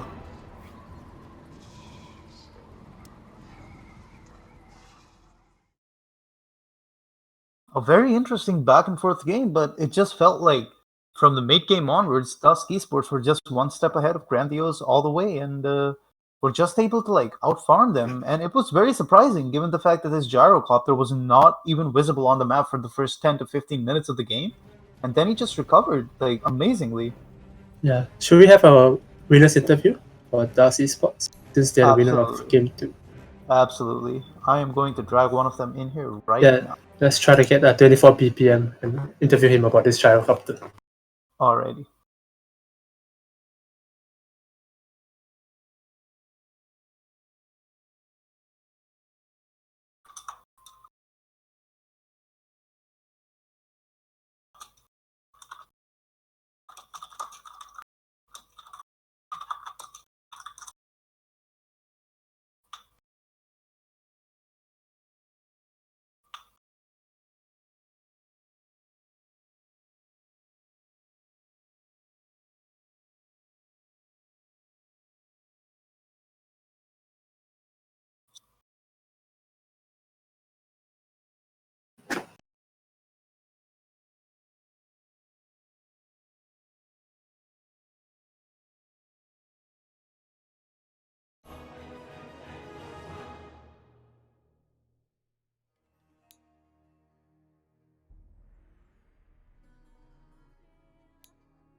All right, we are joined by Canaries from DsK Esports. Congratulations on that game too, Canaries. You guys did an extremely good job at basically like shutting down that Keo lifestealer. How are you feeling right now? Hi. I thought my whole team was supposed to come in with me. Yeah, I confirmed from May. He said that only one person. So Then bring my fellow Viet Cong Marcus. Marcus, what's his tag? The 24 BPM. Yeah.